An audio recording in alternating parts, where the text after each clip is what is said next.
This guy's girlfriend dumped him after 3 years. And you won't believe the reason. Xinyuan is rich and handsome. He could have any girl at his feet. You couldn't expect less from him. Xinyuan is dating the most popular girl in college. Zhou Wanting, she absolutely loves her life of luxury. But one day everything changed. Xinyuan's family went bankrupt. Do you know what happened next? On the very same day Zhou Wanting broke up with him. She said the 3 years were great, but now they just don't match anymore. And look at that, her new man came to pick her up. Immediately Chen Yuan was furious, but he didn't want to lose his reputation. So he told the new boyfriend, Zhou Wanting is an amazing girl. Treat her with care. Then he revealed all her preferences in bed, and that she only accepts expensive gifts. The rich guy got furious too. He hit the gas and drove away. Xinyuan isn't stupid. He knew many people were only by his side for the money. Even his friends left him right at that moment. A system window appeared. It revealed that Xinyuan met the requirements for the perfect life system. The rules are simple. Any money he spends on girls who are interested in him, Xinyuan gets back 3 times more. Also, he can see exactly how interested they are. He sees a number floating above their heads. But first he thought he was crazy, but then an incredible girl called out to him. This is Li Xiao, his college teacher. She came to talk because she saw he went through a breakup. She came to offer support. She said he will find a new love. Above the teacher's head Xinyuan saw a number and a heart. That is her affinity score with him, so the system is not a hallucination. The teacher told Xinyuan to cheer up. She said he is smart, handsome and polite. If he needs to talk about anything, he can come to her. Xinyuan didn't expect his teacher to care so much. He felt a bit shy. Then she went even further. She knows about his financial situation. She offered to sign him up for a scholarship. At this point Xinyuan refused. Any money from the college would just be a drop in the ocean of his debts. The teacher said goodbye, but she reminded him again. He can talk about anything, even his love life. This was the perfect opportunity for Xinyuan to make his move. He held her hand and he invited her for a drink. As a thank you he goes and buys the milk tea. His balance was 87 yuan. He spends 6 on the tea and receives 18 back. Realizing the multiplied refund is real, his bank statement shows he earned 18 yuan, and his balance jumps to 99 yuan. If his affinity with her stays above 60 and he keeps spending money, he will receive the system's refund. This is his chance to pay off his family's debts. If he uses this right, they will be rich again. Chen Yuan will be back to his old self or even better than before. However, his current capital is only 99 yuan and that is far too little. The priority is to secure enough starting capital and find the right girls to spend his money on. He manages to gather 8,000 in gold, 20,000 from loans with the 99 yuan he had. He now possesses a total of 49,000 yuan. And to Li, he is just a broke student, and if he wants her to accept an expensive gift, he must act cautiously. An hour later, he thinks about buying a bag worth 39,000 yuan and decides to say it is fake. So Li will accept it. He doesn't know if the teacher has a boyfriend, but he knocks on her door and waits for a response. When she opens it, she asks what Shin is doing, and he apologizes for disturbing her as she was cooking. He says that during his 3 years of college, she took such good care of him that he wanted to give her something small as a symbol of his gratitude, asking her to accept it. Her teacher Li says the bag doesn't look cheap, and because of that, she can't accept it. Li says she is a teacher and her job is to treat all students equally, refusing the bag. However, the protagonist says it is fake and costs 200 won, using his family situation as justification. He then states that if he didn't give her something to show thanks, he would be a bad person and that the bag is a gesture of gratitude. Lai realizes she can't refuse as it would hurt the young man even more, and says she will return the favor on his birthday. At that moment, he enters her house while the food she was making starts to burn.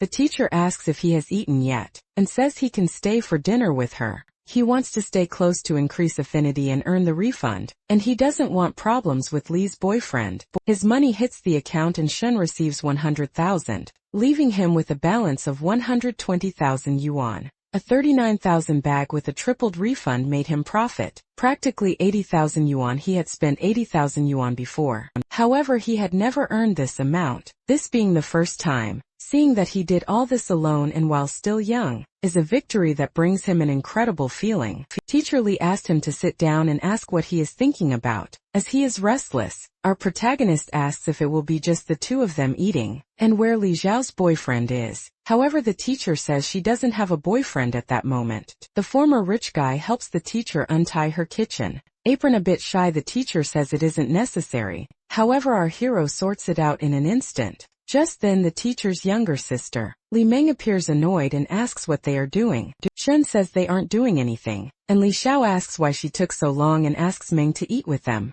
Thus she introduces her younger sister and Shen Yan greets her. However, Li Meng says she isn't feeling well, making the atmosphere heavy uncomfortable. Our hero says he already ate before coming, and decides to head back to the college. The teacher realizes he had just said a moment ago that he hadn't eaten, and finds this strange. Li Meng tells her sister that he is up to something, and Xiao says he is just a student. The younger sister thinks it is wicked for a student to try to woo the teacher, and Xiao says she is seeing things. Yuan wonders what he should spend money on, as Li and he have a teacher-student relationship. However, she isn't like Zhou Wanting, who is only interested in money. Suddenly a man bumps into him in the middle of the crowd. He realizes it is Lao Huang. Seeing that the man is acting strangely and shaking a lot, he asks what happened to him. He tells his friend that his goddess, Min Hui, went to the movies with the jerk Li Jianpeng. This is Shen Yuan's roommate. Huang Haibao. Min Hui is the most beautiful girl in the second year,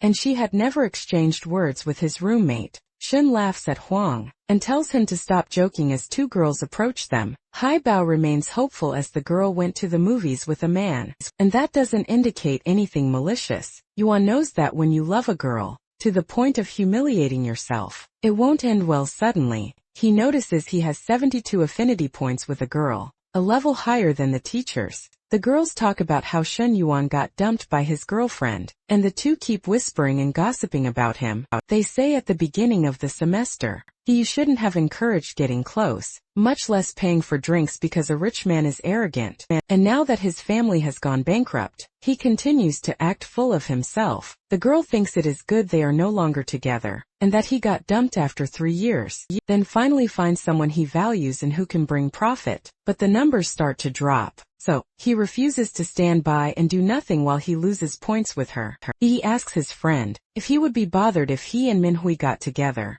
His friend says he has no chance with the goddess, because he is no longer a playboy with a BMW. Seriously, for Haibao, it makes no difference as long as she doesn't end up with Li Jianpeng. Shen says that is what he wanted to hear, and starts running towards the girl to try and talk to her. And he approaches the girl suddenly and her friend tries to protect her. However, the protagonist wants to know if she is free, because he booked a table at a sushi restaurant. Inviting the girl out, she asks if Shen is asking her to dinner. Her friend warns that the minimum price is 1,000 per person, and thinks he won't have money for that. After dinner he wants to take a walk with her, and asks for help buying a birthday present for his sister. He asks her to confirm by noon, and says they will keep in touch until the next day. The girl finds it strange, because first she went to the cinema with Li, and now she is going to dinner with Chan Yuan. Her friend thinks it is no problem, because it is a top-tier Japanese restaurant, and even if he is arrogant, he is handsome, and if he recovers his money, he will easily surpass Li. She won't lose anything by going as it is just dinner, and her friend can help her via message if anything goes wrong. At dusk the next day we see the two entering the Japanese restaurant. Suddenly the waiter starts bringing dishes for both of them, and they are very fancy. The girl says his family situation is not easy,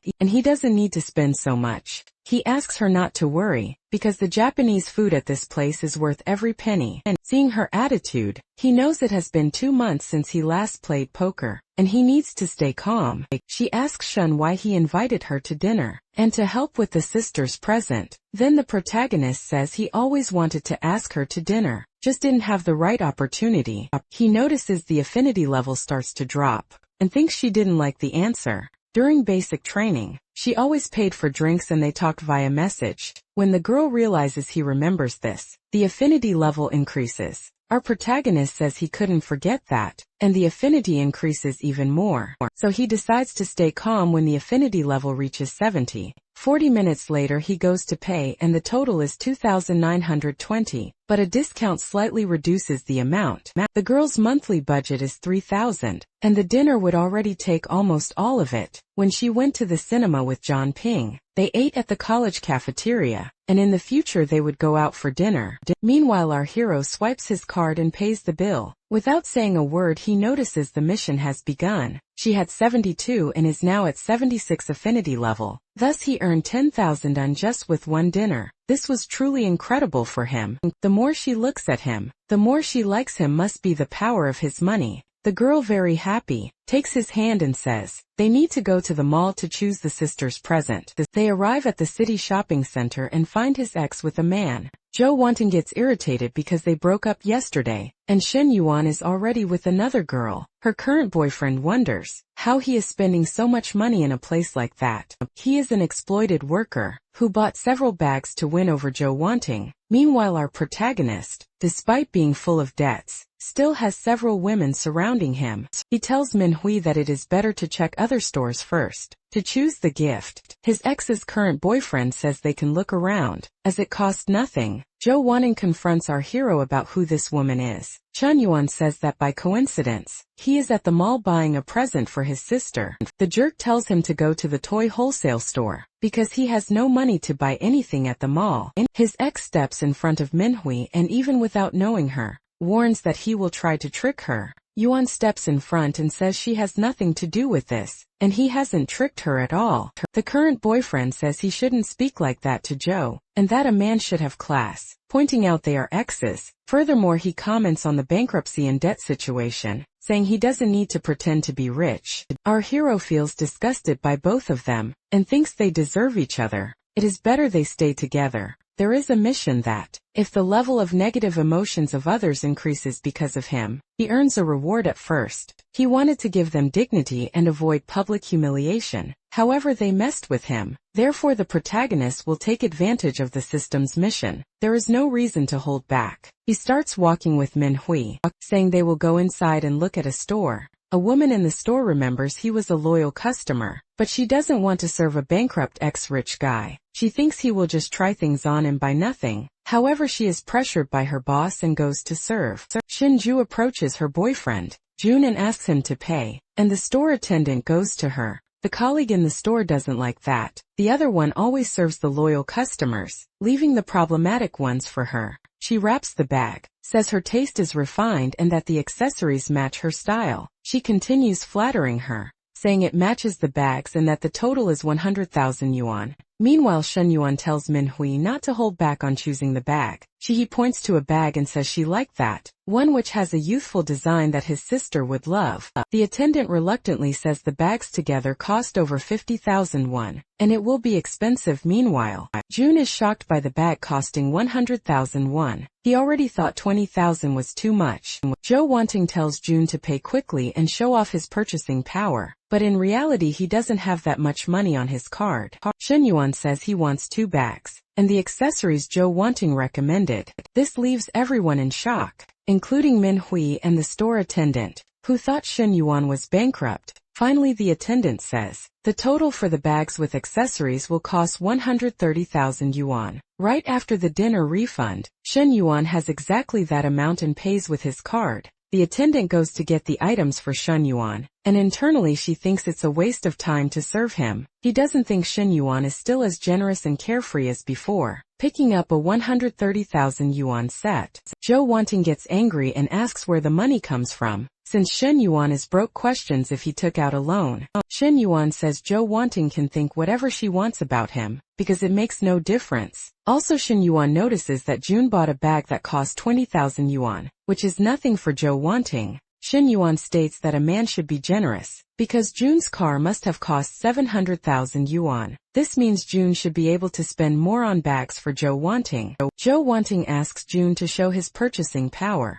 but he bought the A8 with a loan and can't tell her that. John sees that Shen Yuan hits his weak spot, He says he needs to answer a call and starts to leave. John pretends to be on a call and says that projects over $1 million are not decided without him. The two leave humiliated, and Shen Yuan's negative emotion points increase. Hitting his target, however, it's no longer worth arguing with them, because the mission is already completed. Shen Yan takes the bag and hands it to Min Hui, stating that it's for her, but Min Hui says it's too expensive. Shen Yuan says it's just a bag, and that after dealing with so much nonsense, Min Hui can accept this as an apology. Min Hui thanks him and Chen Yuan tells her not to thank him so soon, because all the other gifts are hers. Min Hui asks if it's for Chen Yuan's sister, and he says his sister won't like it. Unlike her who loves bags, if Chen Yuan buys this for his sister, she scolds him for splurging. Therefore the bags are Min Hui's. From the start, Min Hui thinks the whole set is too much and fears looking greedy. Shy about the situation, Boy says she can't accept the gift. The protagonist insists and asks her not to worry. After all, it's just the beginning, and they still have a lot of time ahead. He feels bad if she refuses, after saying that the system shows he completes a limited time mission, receiving 786,000 yuan as an affinity reward. He needs to take care of his money tree, so that the affinity with the girl doesn't drop. He tells her to head back to school because it's getting late. Even though he wants to continue, he knows he can't rush things. He needs to let them happen. Naturally, the girl finds him different from Li Junpeng. Since he didn't mention anything about going to a motel, Li's friends think he did great for getting into the girl's room and winning over the class beauty. No one expected this from Li, and they want to celebrate with a dinner at his place. Jin Yuan hears Li bragging about winning over the girl, and it bothers him. They keep repeating that Li went to the movies with the girl, so the whole school knows. The protagonist tells his roommate that Li's days are numbered, and Fang Minhui won't end up with Li. His roommate, however, thinks Li got more than just a movie date. The roommate says it was Fang Minhui who refused to go out with Shen Yuan, and that makes it clear she really is with Li. The protagonist doesn't respond and starts checking his balance. He sees he has enough money to go home. The next day when the protagonist arrives, his uncle Shen Ya tells everyone he's home in the living room. The protagonist's father says they are talking, and that the protagonist should go to his room, while the father discusses with the uncle. The father asks for more time because some goods will be paid for, and he'll be able to return part of what he owes his brother. The partial payment won't cover the full amount for the next 2 days. To keep things flowing, the mother says the father can't live his life this way. When the father didn't have money to open the car wash, his brother lent him 300,000. Now that they took 200,000 from the uncle, he's already demanding everything back. The father tries to defend himself, saying the uncle also has his problems. However, the mother says they also have problems and that in the next few days, the uncle has no urgent expenses. After all, she spoke with the uncle's wife, and the right thing to do is pay the debt. Luckily they are relatives and can sort it out through talking. The mother gets angry, and says that demanding payment so harshly is a huge ingratitude, because the family helped him in the past. The father suggests selling some gold jewelry, and that when he has money again, he'll buy them back. The mother says she doesn't want to hear this talk of buying them back anymore, and that the debts must be prioritized. The system tells the protagonist that a perfect life should have no debts, and his mission is to pay off the family's debts. The reward for this mission is that the moment the debts are paid, he will receive double the amount. This mission came at a good time, and he was already wanting to take a load off his father's mind. All the jewelry his mother received over the years is worth tens of thousands of yuan, so she plans to sell them to pay off a portion of the debts. She also realizes she lost 2 gold rings during the move. In his first year of college, he didn't have money to buy a bag for Joe, so he sold his mother's gold rings. Regretting what he did, he walks out of the room telling his father and mother he has money. His parents say this is no time for jokes, and the money he has for food won't help at all. However, he is serious and says he has money in his account. His parents see he has 200,000 when they are shocked and ask where he got the cash. He says the allowance they gave him was always generous, and he invested in bitcoins that appreciated in value recently. He wonders if this excuse will work, as he really did receive a good allowance back then. The excuse works, and his parents are happy as they were saved in a very difficult time. They decide to pay off the uncle's debts, so he leaves their house quickly. telling him to get out as soon as the debt is settled, and that the family should speak as little as possible. Chun Yat is hostile towards his sister-in-law's aggressive words. His mother reinforces this, and tells the uncle to get out of their house immediately. The uncle is expelled from the house, and knows his brother owes almost 100 million, so the uncle wonders how Shen Yuan managed to pay off this debt so quickly, and still has others. This makes the uncle question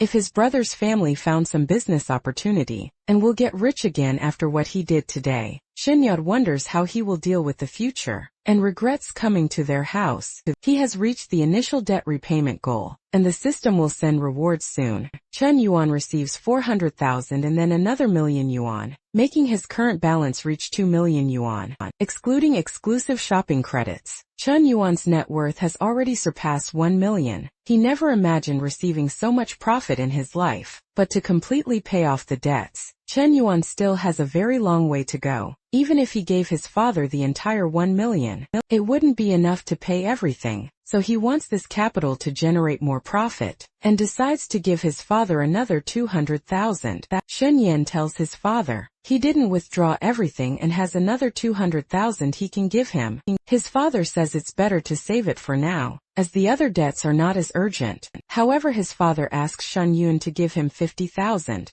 and he agrees without hesitation. He notices his father acts the same way he used to, when asking for money, and thinks heredity is incredible. His teacher returns saying there will be no class that afternoon. Shen Yuan asks the teacher if she is free to have dinner with him tonight, as a way to repay her. However, behind the teacher, her younger sister, Li Meng, appears with an angry expression. This teacher's sister is Shen Yuan's nemesis, and he doesn't want to get involved with her. Shen Yuan remembers he has things to resolve at school, and won't be able to do anything that night. At that moment, Shen Yuan leaves. Li Meng, the younger sister, knows the guy has ulterior motives. Teacher says it's just dinner, and even if Shen Yuan has other ideas, she won't accept anything. Shen Yuan feels a huge sense of satisfaction when he remembers his old life. He has special credit to buy a car, and not using it would be disrespectful to the system. So Shen Yuan texts Fang Minhui, asking if she's free to check out cars. Fang Minhui's friend says that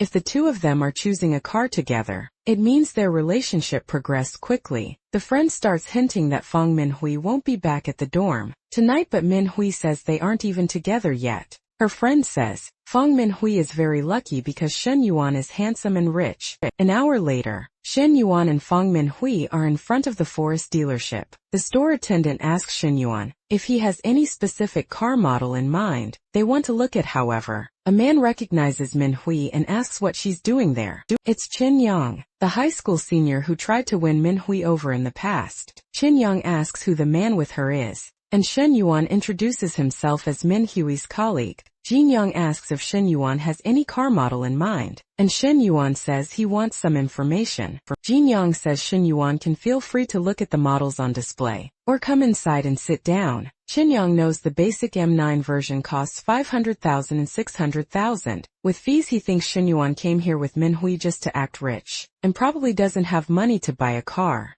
Qin Yang also notices that Minhui is still very beautiful, and it's no wonder he chased after her so much in the past. Now Qin Yang is different because he earns 10,000 a month, making him one of the dealership's top salespeople. He thinks he's a great catch for any girl, and asks if Minhui is free to catch up. However, Fang Minhui says she already has other plans for tonight and refuses. Meanwhile, Shen Yuan gets into a car and wants to schedule a test drive. Qin Yang gets annoyed because he thinks Shen Yuan interrupted his conversation with Minhui, and that he doesn't have money to buy the car. Qin Yang says the test drive car was taken by the boss, and there isn't one available right now. Shen Yuan isn't new to this. He saw an M9 at the store entrance and knows a test drive can be done. He arrives at the reception and asks to be redirected to another salesperson because he wants a test drive. Sales consultant Chen Na appears and asks how she can help Shen Yuan. Shen Yuan feels intimidated by the sales consultant's presence.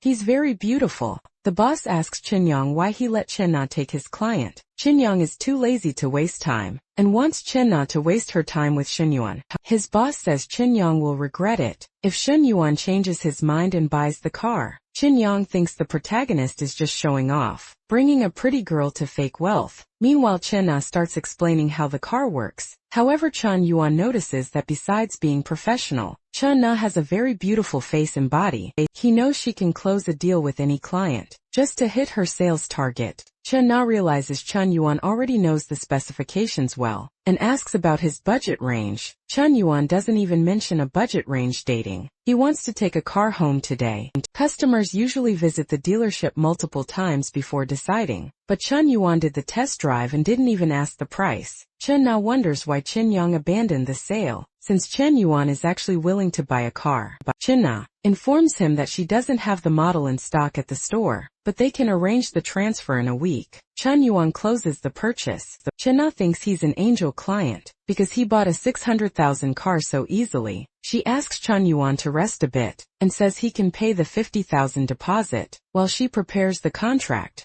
The boss asks Chen Na if the client is interested. She replies that Shen Yuan already bought it, leaving the boss in shock. The boss is still suspicious, imagining Shen Yuan is just faking it, and will invent an excuse to disappear. When it's time to pay, however, Chen Na informs him that Shen Yuan already paid, and it was in cash, which is different from what usually happens. The boss states that Xian Yang was an idiot, and the dealership suffered a huge loss. Chen Na approaches Xian Yuan and tells him he can call her for anything, offering him a ride, but Xian Yuan says he does not need one. He and Fang Minhui are taking a taxi. Chen Na realizes that, while maintaining a good client relationship is important, she has annoyed Shen Yuan's girlfriend, so Chen Na stops insisting, and Shen Yuan and Fang Minhui leave the dealership. Shen Yuan invites his girlfriend to eat, but Fang Minhui barely responds, so Shen Yuan asks if Fang Minhui is angry or jealous, but she keeps saying no. Shen Yuan defends himself, saying he was just talking business with Chen Na, the dealership salesperson. Fang Minhui says, Shen Yuan spent too much time talking to Chen Na and looked happy, checking her Instagram. Shen Yuan explains it is his habit whenever he adds someone. He checks their Instagram stories. Fang Minhui wonders why she is so jealous if they are not serious yet. She knows other girls will approach Shen Yuan, because of the money he spends. Fang Minhui concludes she must somehow trap Shen Yuan. Shen Yuan avoids the topic, says he will not do it again and promises to give Fang Minhui a gift. Shen Yuan truly will not do it again because he is not naive. Fang Minhui does not want to accept the gift, as Chen Yuan already bought her 2 bags the day before. Fang Minhui is excited, but does not want Chen Yuan to spend so much on her, as she does not want to be seen as a gold digger. Chen Yuan thinks it is normal for a girl to have extra bags. After all, there are 7 days in a week and she will not repeat any. For Shen Yuan, spending money on girls gives triple cash back. The more he spends, the more he earns. Shen Yuan goes to the restaurant with Fang Minhui, asks if she wants a cold or hot drink. Fang Minhui thinks Shen Yuan is indirectly trying to find out if she is on her period, and that he must want to make love. Fang Minhui replies she wants a cold drink,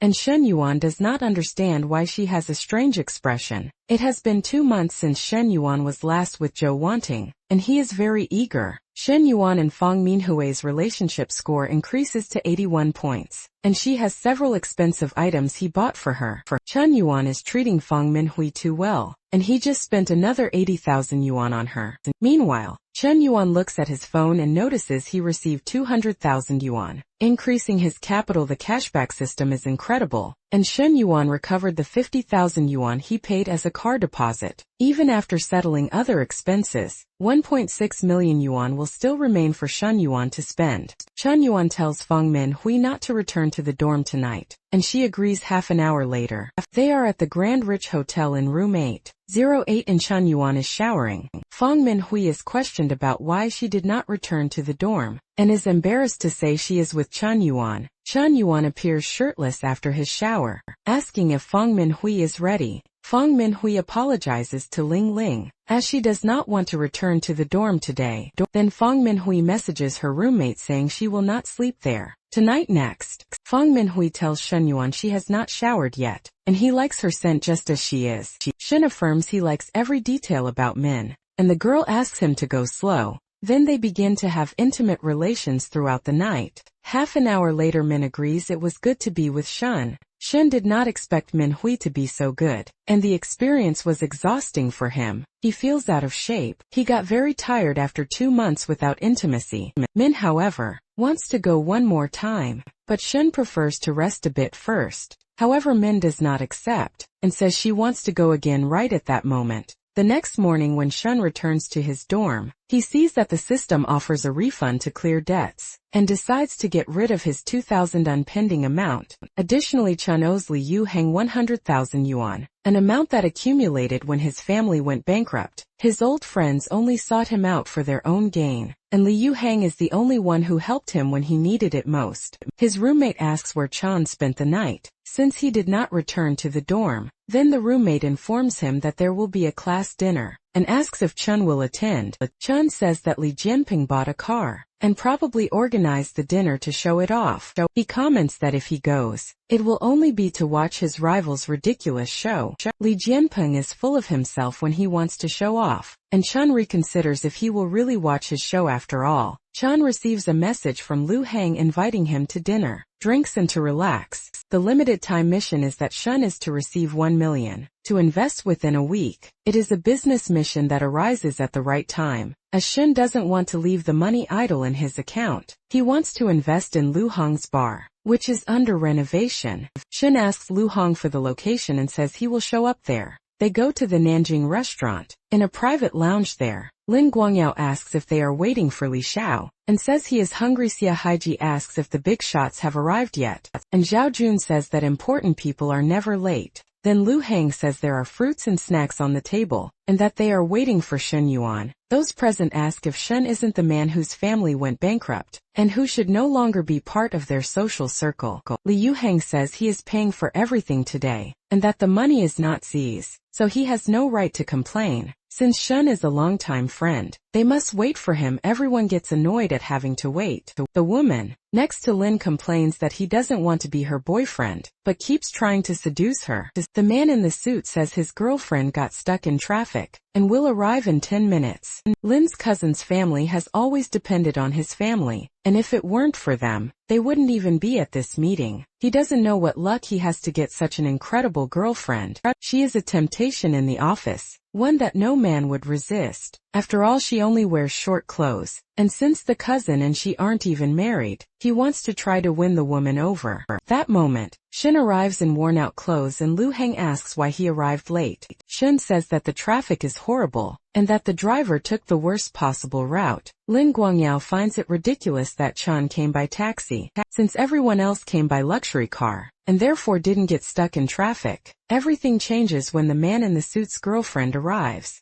Apologizing for the delay, the man in the suit introduces Chan, the car saleswoman, and is sure that he has the most beautiful girlfriend in the group. Chun notices that Shen Yuan is there, and that he is the man who bought the car at her dealership. The day before, seeing that Chun didn't even greet her, Chun decides to pretend that it is the first time they are meeting. 40 minutes pass during this meeting. Li Yuhang wants to expand the bar he is opening, so he asks if anyone wants to invest in his project. The estimated value is 2 million, and he is offering up to 30 of the shares, which represents an investment of 700,000. He asks a little shyly what his friends think of the proposal. One of those present comments that Li Yuhang's family earns millions a year, and that he wouldn't need investors for the project. Perhaps Li Yuhang has failed in his investments, and his father cut off his allowance. The man in the suit doesn't want to participate, as he would need to save for 2 years to gather 700,000 yuan. The other man in the cap also didn't come there to invest, and doesn't want to get involved in discussions. They know that in moments like these, whoever speaks up is considered a sucker. Li knows they exploit him for free food and drinks, but when he needs money no one speaks up. Li asks if everyone went silent after eating, and if someone could at least say something. The friends do not think they need investments. They suggest each person can contribute a little for Li to open his bar. They agree that becoming partners would not be fair to Li, and that way when he makes money, they lose nothing. They have seen disastrous investment histories, like the restaurant that went bankrupt, and they think a bar would be throwing money away. If someone has money to lend, they will do it privately, and they would not need to be in this situation. Li wanted to do business with his friends and profit, but for them it would turn into debt and would not be good. Li underestimated his friends, and Lin quickly turns the topic into a loan request. Lin justifies himself saying a loan is different, and if no one is interested, he will drop the subject. A friend thinks talking about investment and partnership makes no sense, and they should just keep having fun. Shun has already seen their true faces when his family went bankrupt, and Li should not put his hope in them. For Shun, they are all parasites, who squander money because of their family's lies. Then Shen Yuan offers to invest the 700,000 when Li is asking for. Lin thinks Shen Yuan should not do this, as it is not the first time he tries to show off. The friends tell Shen Yuan to cool his head, because Li Xiao has no patience for nonsense. Ji Haijie says Shen Yuan should act according to his capabilities, and know when to be quiet. They even offer Shen Yuan a round-trip taxi, mocking him for being poor. Chen Na finds the others' behavior strange, since Shen Yuan bought a 600,000 yuan car yesterday. Yet, she finds it strange that the friends interfere in this 700,000 yuan investment matter before Chen Na can act. Shen Yuan has already sent the money to Li Xiao's account. Li Xiao is in shock when he opens his phone and sees the money has actually been deposited. Li Xiao shows his phone to the other friends, who are shocked by the transfer amount, seeing the situation suddenly changed, and that Chen Yuan really sent 700,000 yuan. One of the friends asks Li Xiao what the message says, and Li Xiao gets nervous and decides to go home. Zhaiji asks his cousin what is happening, and the cousin tells him to leave, because his uncles are looking for him. Zhaiji does not understand, as he has not received any message from his uncles. The Haij notices his cousin is clueless and it is not worth arguing. However, it bothers him that Shen Yuan has money, and needs to put on a show to steal the knight's attention. The cousin in the cap questions why Li Xiao suddenly changed his attitude and sees the message. The cousin decides he also has things to sort out at home and leaves. After seeing the bank account, everyone else slowly leaves, embarrassed by what just happened. Li Xiao asks what is happening, why everyone is leaving, and Xia Haiji also leaves. Shi Haijie asks Chan Na how she knows the money transfer is real. Chan Na reveals that Shen Yuan went to the dealership and bought a car with cash. Shi Haijie is shocked and thinks it is a lie, but Chan Na can prove it with the purchase contract. Shi Haijie does not criticize Chan Na for this, but since she knew Chan Yuan was rich, she could have told him right away. However, there will not be a next time because Chen Na breaks up with Xia Haijie, realizing what kind of person he is. If Li Yuhang knows Shen Yuan is so rich, he would not have even organized this gathering. This shows Li Xiao that those guys are worthless and untrustworthy. Li Xiao asks about Shen Yuan's idea for the bar, and decides to participate in the planning, even if just a little, for the next 30 minutes. Shen Yuan discusses the bar's decoration, style and operation with Li Yuhang. Lu Hong agrees that Shen Yuan did not waste his time in college, and has a good business vision. Shen Yuan calls this commercial talent, and says they should have a manager to supervise the place every day. An hour later, Shen Yuan messages Min, the woman from the dealership, asking if she is free. Min reads the message and finds it a bit strange. Chen Yuan wants to expand and maximize the refunds, and Min is the source of money for this. He invites her to a restaurant on the 4th floor of the mall, also because he finds her very beautiful. The next day, Min waits for Chen Yuan at the restaurant. She wonders if she arrived too early as Chen Yuan is not there yet. The manager appears and sees Min wearing her store uniform. Wanting to use this opportunity to flirt, Manager Zhang tells the employees to find somewhere else to eat. After all, he has things to do. The employees wonder if Chen Na will give Manager Zhang the time of day. They find it strange that Chen Na came to eat at the restaurant alone, and that possibly she casually planned for Zhang to see her and sit with her. The employees find it strange, and question who Chen Na would have arranged a casual meeting with. After this, boss Zhang approaches Chen Na, asking if he can sit with her, but she rejects him. Zhang thinks Chen Na is playing hard to get. When she says she is waiting for a friend, and he states he is her superior, Zhang insists they should eat together because of this. But Chen Na says he already has a family and should keep his distance. Sung says it is easy to solve this, and decides to ask his wife for a divorce. Meanwhile, Chen Na's ex, Zi Haij, thinks she rejected him for another man and gets furious. Seeing he lost to the chubby Zhang, See, Haj boasts he earns 400,000 a year and owns a 300,000 car.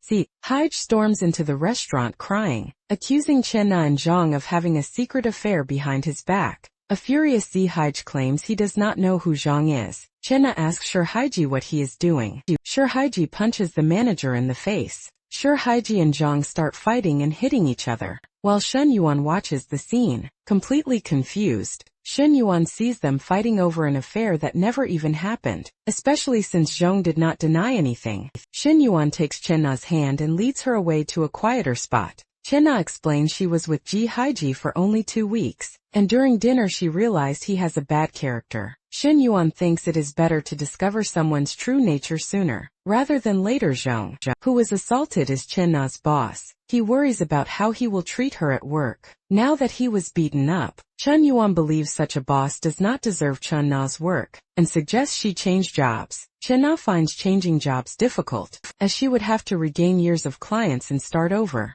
Chen Na grew tired after years in sales and wants to switch fields, opening a small cafe. However, opening a cafe costs 300,000 up front, and Chen Na does not know when she will get that amount. Chen Yuan tells Chen Na not to worry about the money, because she will have an initial investment. Chen Yuan just secured 300,000 from exclusive investment funds. Laughing, Chen Na thinks it is a joke, and says she would quit to work for such a person. Chen Yuan tells Chen Na to quit, because he will invest in her cafe and she will work for him. Chen Na is shocked and her affinity points rise to 64. Shen Yuan worries about not gaining Chen Na's affection, but a new source of money just appears. Chen Na asks if Shen Yuan is serious, and he questions if she wants to work for him. Shen Yuan says that once the cafe is operational, he will pay 12,000 a month and provide a car, if it succeeds within 3 months. With no sales pressure for 3 months, Chen Na would earn a car with an annual income of 300,000 yuan. Chen Na thinks Chen Yuan is planning to keep her close and trap her.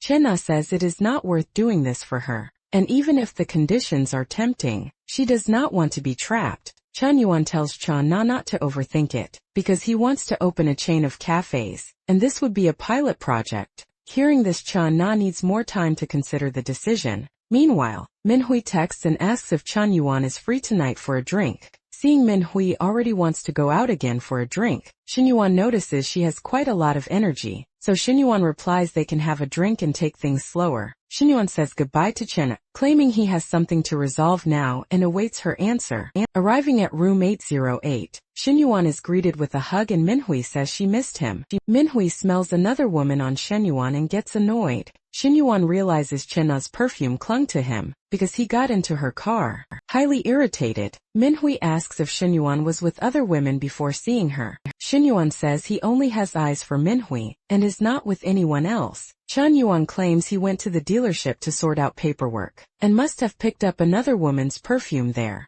Minhui believes him and says that next time, Chen Yuan can warn her and keep his distance from the saleswoman. Chen Yuan thinks the system's mission is to spend on women and earn refunds, and it is not worth getting tied down to just one. Minhui says she will take a shower, but Shen Yuan does not allow it. Shen Yuan and Minhui strip off their clothes and start their fiery games. They decide not to shower, preferring to keep their natural scents. Shen Yuan gets excited when Minhui repeats a phrase he said earlier. In the middle of the act, Minhui confesses she really likes Shen Yuan. 2 hours later, Minhui says she wants more, but Shen Yuan decides to shower. He notices Minhui has more energy than his ex-Zhou wanting, and it leaves him exhausted. Shen Yuan sees Minhui's affinity level rise to 90. After their activities, the system announces that the host has a woman with an affinity level above 90, and the task is complete. Shen Yuan wins a lottery ticket worth 1 million, and a consumption voucher for another million. This 1 million ticket is the perfect justification for his money,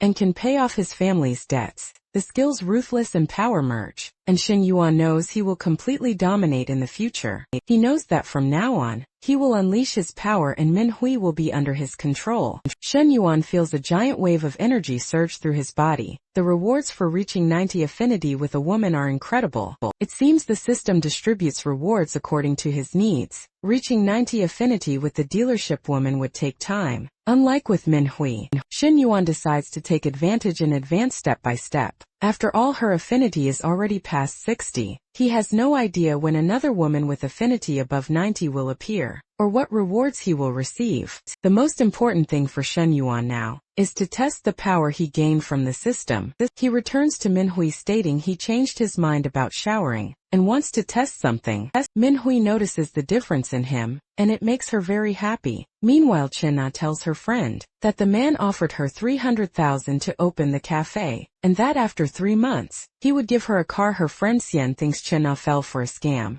Chenna thinks not, because he actually bought a car cash from her. Chen asks how old he is because dealership buyers are usually old. Chan Na says he is only 21, and finds it strange that he is so young, and already owns a luxury car, spending 300,000 for her to open a shop and giving her a 200,000 car. While being handsome, Chen Na's friend thinks he wants her, even if he is 5 years younger than her. Her friend encourages her greatly anyway. However, Chen Na says he has a girlfriend. Chen Na's friend thinks that even if he were married, it wouldn't matter and she could easily take the girlfriend's place. However, Chen Na is shocked by what her friend says. Her friend says that if Chen Na is so indecisive, he could pass this millionaire to her, and she would handle everything in her place. But the friend has a boyfriend, and says that if she had a man to support her, she would become single instantly. That moment, the friend's boyfriend arrives home and they stop talking. Chen Na becomes thoughtful about Shen Yuan and what to do now. 30 minutes later, Minhui asks Shen Yuan why he is so different and stronger.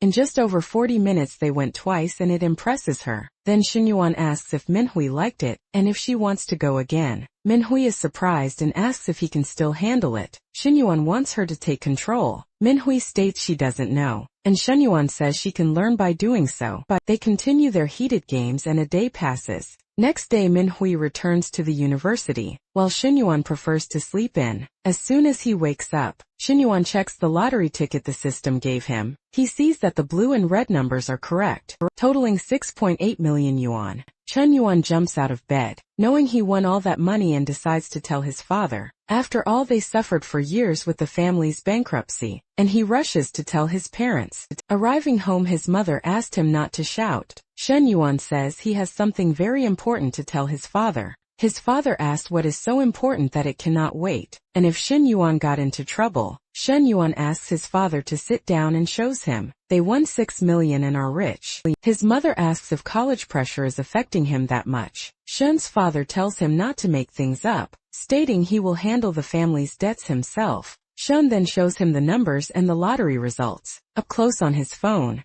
This leaves Shen's father stunned and he starts shouting. Realizing his son really won the lottery, his parents are absolutely shocked to see that Shen won 6.8 million when even with taxes, over 5 million, would still remain enough to pay off debts and improve their lives. Shen's mother says her son's name will go down in family history, celebrating the big prize, since he is already in his 3rd year and close to graduating. Shen decides he wants to open his own business. Chen's father says it is not easy to start a business, but he should explore opportunities. His father adds that Chen could manage alone with the money he won, but advises him to set aside a portion for safety. Chen replies that he will only take 1 million, and the rest is for his parents to use as they wish. His parents agree, stating they will always be by Shen's side. Elsewhere, the manager calls Chen Na into his office to show her what her ex-boyfriend did to his face. Chen Na explains that she broke up with him a long time ago, and has nothing to do with the fight. If Zi Haijie is injured, it is his own fault.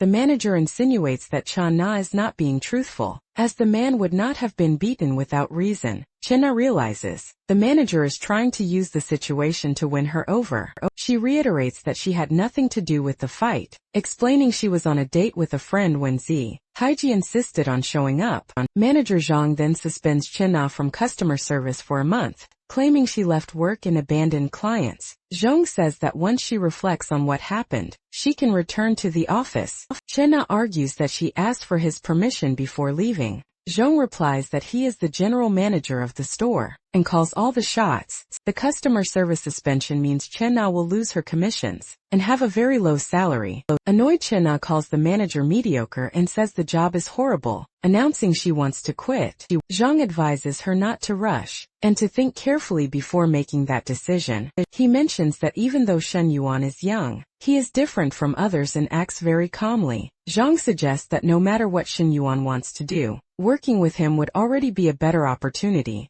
Shauna, however, turns her back and says she will not think much, quitting on the spot an hour later. Chenna sends a message to Shen Yuan. She says she is ready to leave the store and asks if Shen Yuan's promise from the previous day is still valid. Shen Yuan congratulates her for leaving the bad job and asks her to start looking for locations for the cafe. Now Shen Yuan wants to find another project for the 300,000 remaining from the investment mission. He decides to go find his teacher to talk with her. Teacher Li apologizes, saying she needs to move some things in the office, and asks for help carrying boxes. Chen Yuan says it is no problem, as he has no class in the morning and is free at home. Lai explains that if it were just books, she could handle it, but the desk and cabinet are very heavy. She asks Shen Yuan to take the books off the cabinet, so they do not fall when they start moving the furniture. The teacher tries to reach the books, and Shen Yuan goes behind her to help her reach the shelf. At this moment they have a more inappropriate physical closeness, which makes teacher Li shy.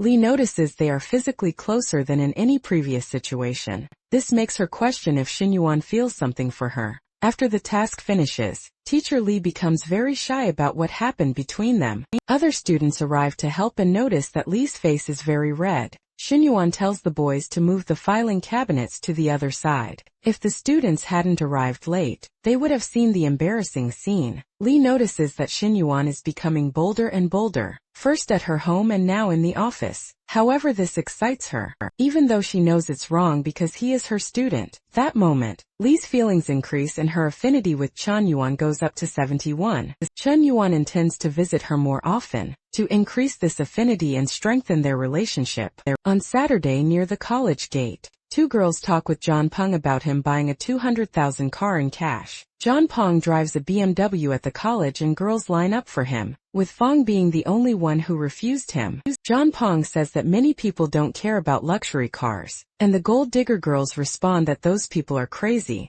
This moment, Shen Yuan gets distracted seeing Chen Na with her exuberant beauty. He finds her curves very beautiful and would easily date this woman. Suddenly they notice a luxury car parked, a Yao Yao leading M9 model. They realize that Shen Yan is driving the car, which leaves them surprised. John Peng thinks Shen Yan's family is bankrupt, wonders how he owns such an expensive car. John Peng gets even more irritated seeing Shen Yuan approaching Chenna, the woman he is obsessed with. Chenna says, the cafe owner just sent a message and will arrive any moment. Shen Yuan comments to Chenna that the car is good to drive. John Peng gets furious because Shen Yuan, who he thinks just ended a relationship, is already flirting with a girl. Lin Yuchong, the cafe owner, is late because she picked up her son from school and apologizes. Lin Yuchong shakes Shen Yuan's hand and comments that he is very young. Just like everyone there in their 20s, Lin Yuchong asks for 300,000 to sell the cafe, which has a good customer flow because it's near the college. Shen Yuan, who has the amount to invest, offers 250,000. Lin Yuchong asks for 270,000, but she considers that if she doesn't sell now, she might not find another interested party.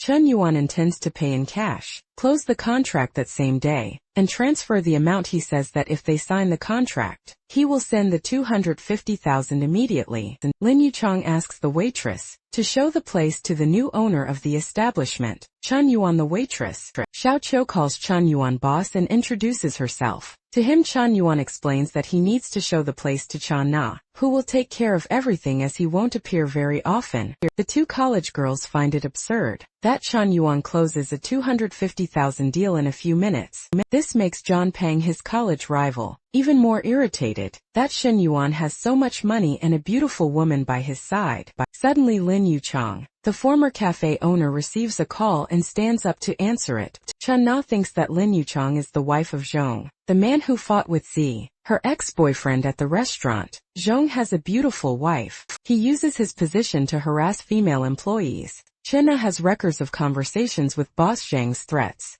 and thinks about exposing him to get her salary. He considers telling Zhang's wife, as she is a good person and Chen Na fears Zhang might hurt her. However, Shen Yuan does not find this action appropriate, because the records will become public, and Zhang will know who exposed him. A 40-year-old man unemployed, and with a family to support, do something terrible because of it. Shen Yuan promises to take down Zhang, in a way that does not affect Chen Na. Shen Yuan transfers the money to Lin Yuchang. Additionally, he transfers 50,000 to Chen Na with 24,000 allocated for her salary. For the first 2 months, Chen Yuan uses 1 million from the exclusive investment funds, and completes the task. His investor level rises, and he receives 10 million in investment funds to expand his business. The reward is a tripled income, and the second reward is a mysterious business branch. Now Chen Yuan has a lot of money to invest in, a mysterious business that will emerge at some point. Lin Yuchang receives the payment and says, "It was a pleasure working with them both, hoping to see them again."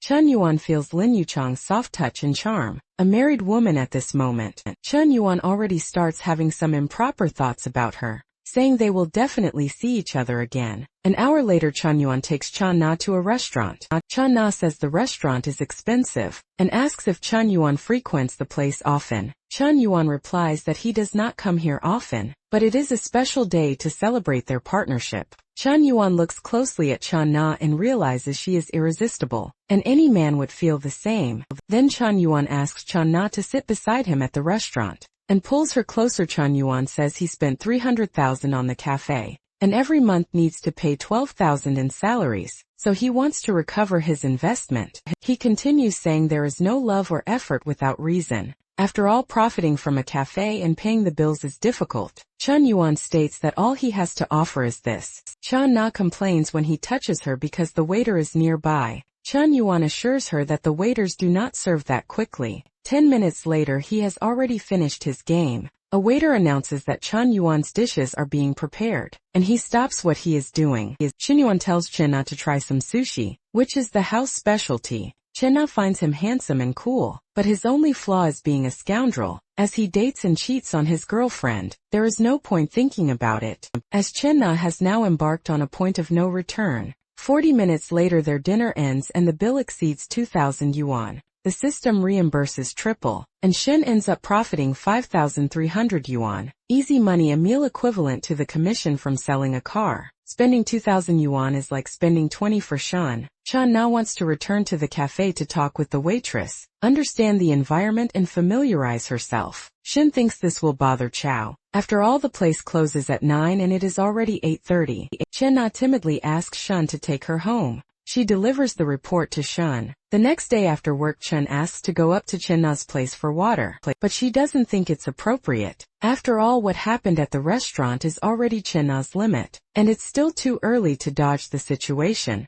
Chen asks if there's another man at Chen Na's place. She replies that it's impossible because she broke up with her ex Z. Today, Chen says he'll only go up for water and stay if Chen Na wants him to. However, Chen Na doesn't seem to want Shen to stay, and wishes he would leave after getting the water. But as soon as Shen goes up to Chen Na's place, he immediately starts his naughty business. Chen says, the water he's going to get isn't what Chen Na was thinking of. Downstairs, a man wants to get Chen Na's forgiveness, even if it's just to be friends. Z thinks Chen Na isn't home and decides to leave flowers at the door, so she knows he sent them. Z hears strange sounds coming from the apartment, and thinks Chen Na is with Zhang, her boss. He starts banging on the door, angrily telling Zhang Xian to get out of Chen Na's place. Chen Na recognizes the idiot's voice and wonders why Z is there, since she's the one who broke up with him. Chen Na says she hears something banging on the door, but Shen claims it's next door. Shen quickly takes Chen Na to the bedroom, so she doesn't hear the banging on the door.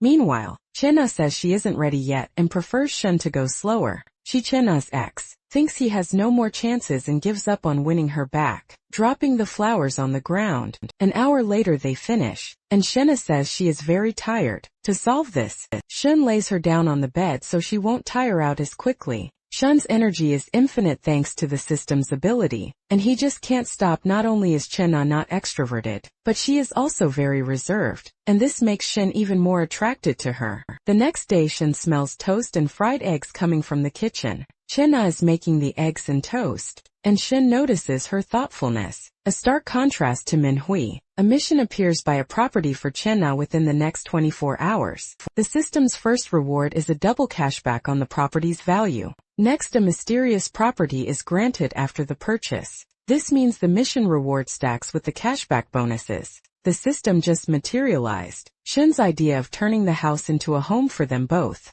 This mysterious property could be a mansion, and Shin believes the surprise factor will skyrocket. Along with his income, the coffee is ready in 2 minutes, and Shin wants to claim his reward. If Chenna's affection score passes 90, Shin says it's still morning and they can do more things. Just like last night, he hints that later they'll each make their own coffee and have more fun. But then Shin surprises Chenna, announcing he's going out to buy her a house as a gift. Chenna finds it unbelievable. Shin already gave her 300,000 for her cafe, and now he wants to give her a house on top of that. Chenna feels like she has nothing left to offer Shin. Seeing Chenna in silence, Shin asks why, and she says it was all too sudden. When Chenna complains that it's a lot of money and doesn't grow on trees, for Chun it practically does. Chun has 3.2 million on his card and gets reimbursed 5 times over if he buys the house, gaining a 17 million capital. Shin wants to give Chenna a huge house. Shun says they made a lot of noise and need a house with soundproofing. Because of the neighbors, the woman says it wasn't her fault,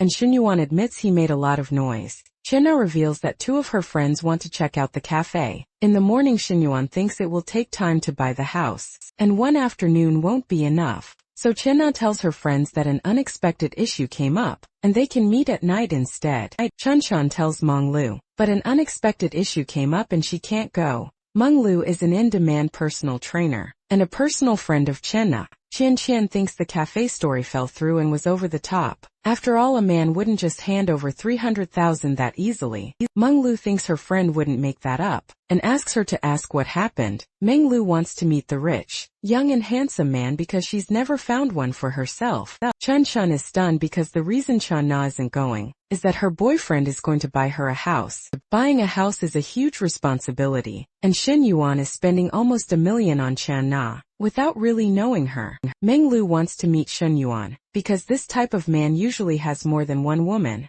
Menglu wants to go to the real estate agency to help them choose the house and flirt with Shen Yuan. Qian thinks it's better they share this opportunity instead of letting just one of them take advantage. So Chun asks for the address, and 40 minutes later they arrive at the Songhu real estate agency. The smallest apartment in this place costs over $1 million, and Chun Yuan is going to spend that on a mistress. As soon as Chun arrives, she's happy to see her friend, Menglu, after a long time. They missed each other, and Menglu asks Chun-na to introduce her handsome boyfriend. Chenna introduces Chun Yuan to Menglu, the personal trainer, and to Chun. The Ferrari salesperson. Menglu says Chun Yuan is thin, but if he joins the gym he would get an incredible physique. Chun gets jealous that Chun Yuan is young, handsome, and supporting Chenna. Then Chun Yuan flirts and says he couldn't train at Menglu's gym because he would lose focus. Seeing Shin Yuan flirting back in front of Chenna, Menglu imagines they might not even be a real couple. Menglu notices Chenna's knees are swollen, and because he was pleased, Chun Yuan is reciprocating by buying the house for her. Chun tells Chun Yuan to check out the Ferrari she sells whenever he wants to change cars. It's notable that Menglu and Chun already have an affection level above 60 in less than 5 minutes, but Chun Yuan benefits from this. The more women with 60 affinity, the more money he earns. The real estate owner notices that besides buying a millionaire house, Shin Yuan is also with 3 beautiful women. The agent says she only has houses available that cost 15,000 per square meter. Shin Yuan reveals his budget is 3 million, and he wants to see houses in that price range. They go to the negotiation room to make a professional recommendation. To Shin Yuan, Menglu is shocked by the level of magnate. Shin Yuan is spending 3 million without a second thought. For Menglu, a sponsor and sugar daddy at this level cannot escape. The agent recommends an apartment that would cost 2.9 million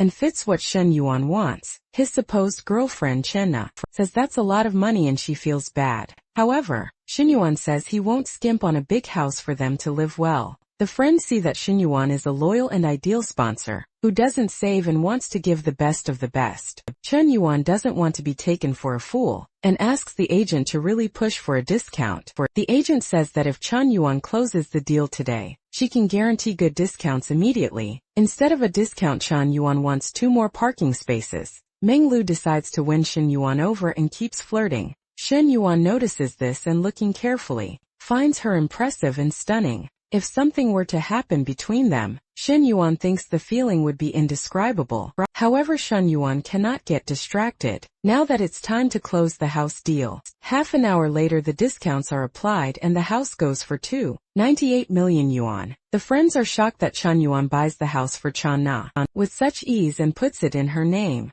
A deposit is made into Shen Yuan's bank account, and he ends up with 15 million yuan, not even at his father's peak.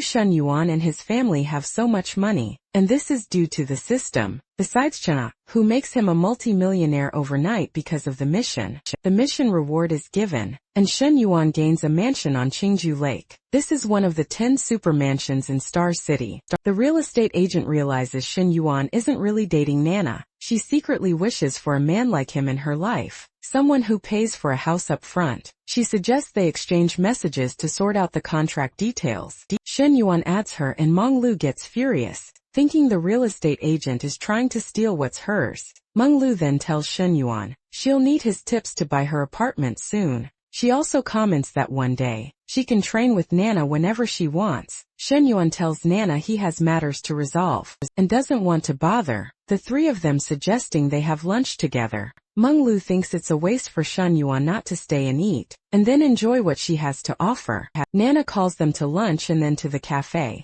and her friends want her to pay the bill. Half an hour later, Shen Yuan returns to the college cafeteria. He notices his teacher Li Xiao is alone eating at night. Li Xiao is on a call talking about college matters, and saying she won't be free the next night. She informs her secretary that she really has another commitment. Li Xiao explains to Shen Yuan that the college wants to create a startup incubator for students. She explains that the project involves giving funds to students, supporting their projects and encouraging them to become entrepreneurs. Shen Yuan asks what advantages the college offers these companies. Li Xiao says the college closes contracts and sends qualified graduates to companies every year. However, companies don't see the benefits and don't invest, because there are better elite colleges. Li Xiao is just a teacher, and her secretary wishes she would flirt with the company directors. Shen Yuan wants to help the teacher with 10 million, but he wants to know if the investment will be profitable. The return rate of the startups needs to be good for Shen Yuan to invest in this project and help Li Xiao,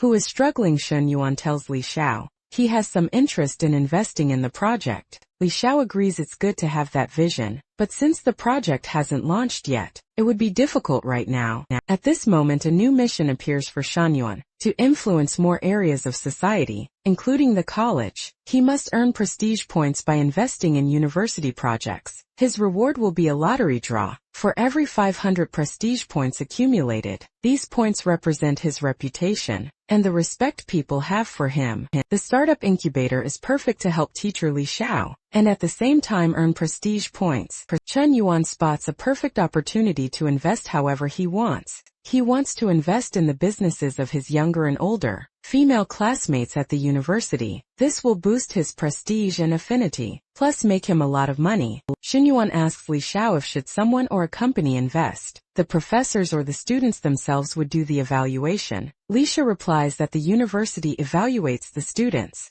but they haven't found any investors yet. Then Shen Yuan proposes to invest, as long as he can choose the students who receive the funding. He shows his bank account to Li Xiao, who had doubted his money. After all, Shen Yuan's family had gone bankrupt. Li Xiao is shocked by the 15 million balance and asks how he has so much money. Shen Yuan replies that before his family's bankruptcy, he invested in cryptocurrencies and made money on his own. Teacher Li Xiao is surprised, because Shen Yuan is a multi-millionaire student. Shen Yuan suddenly arrives and tells Li Xiao to come with him. He guarantees that in the future, they will live a luxurious life full of travel. Li Xiao tells him to think carefully about the project, because university incubators rarely make money. Shin Yuan is aware, however. He wants to give back to the growth of the university, which was important to him. Teacher Li Xiao sees that Shin Yuan is serious, and wonders if he did the same when he called her to go with him. However, because he is her student,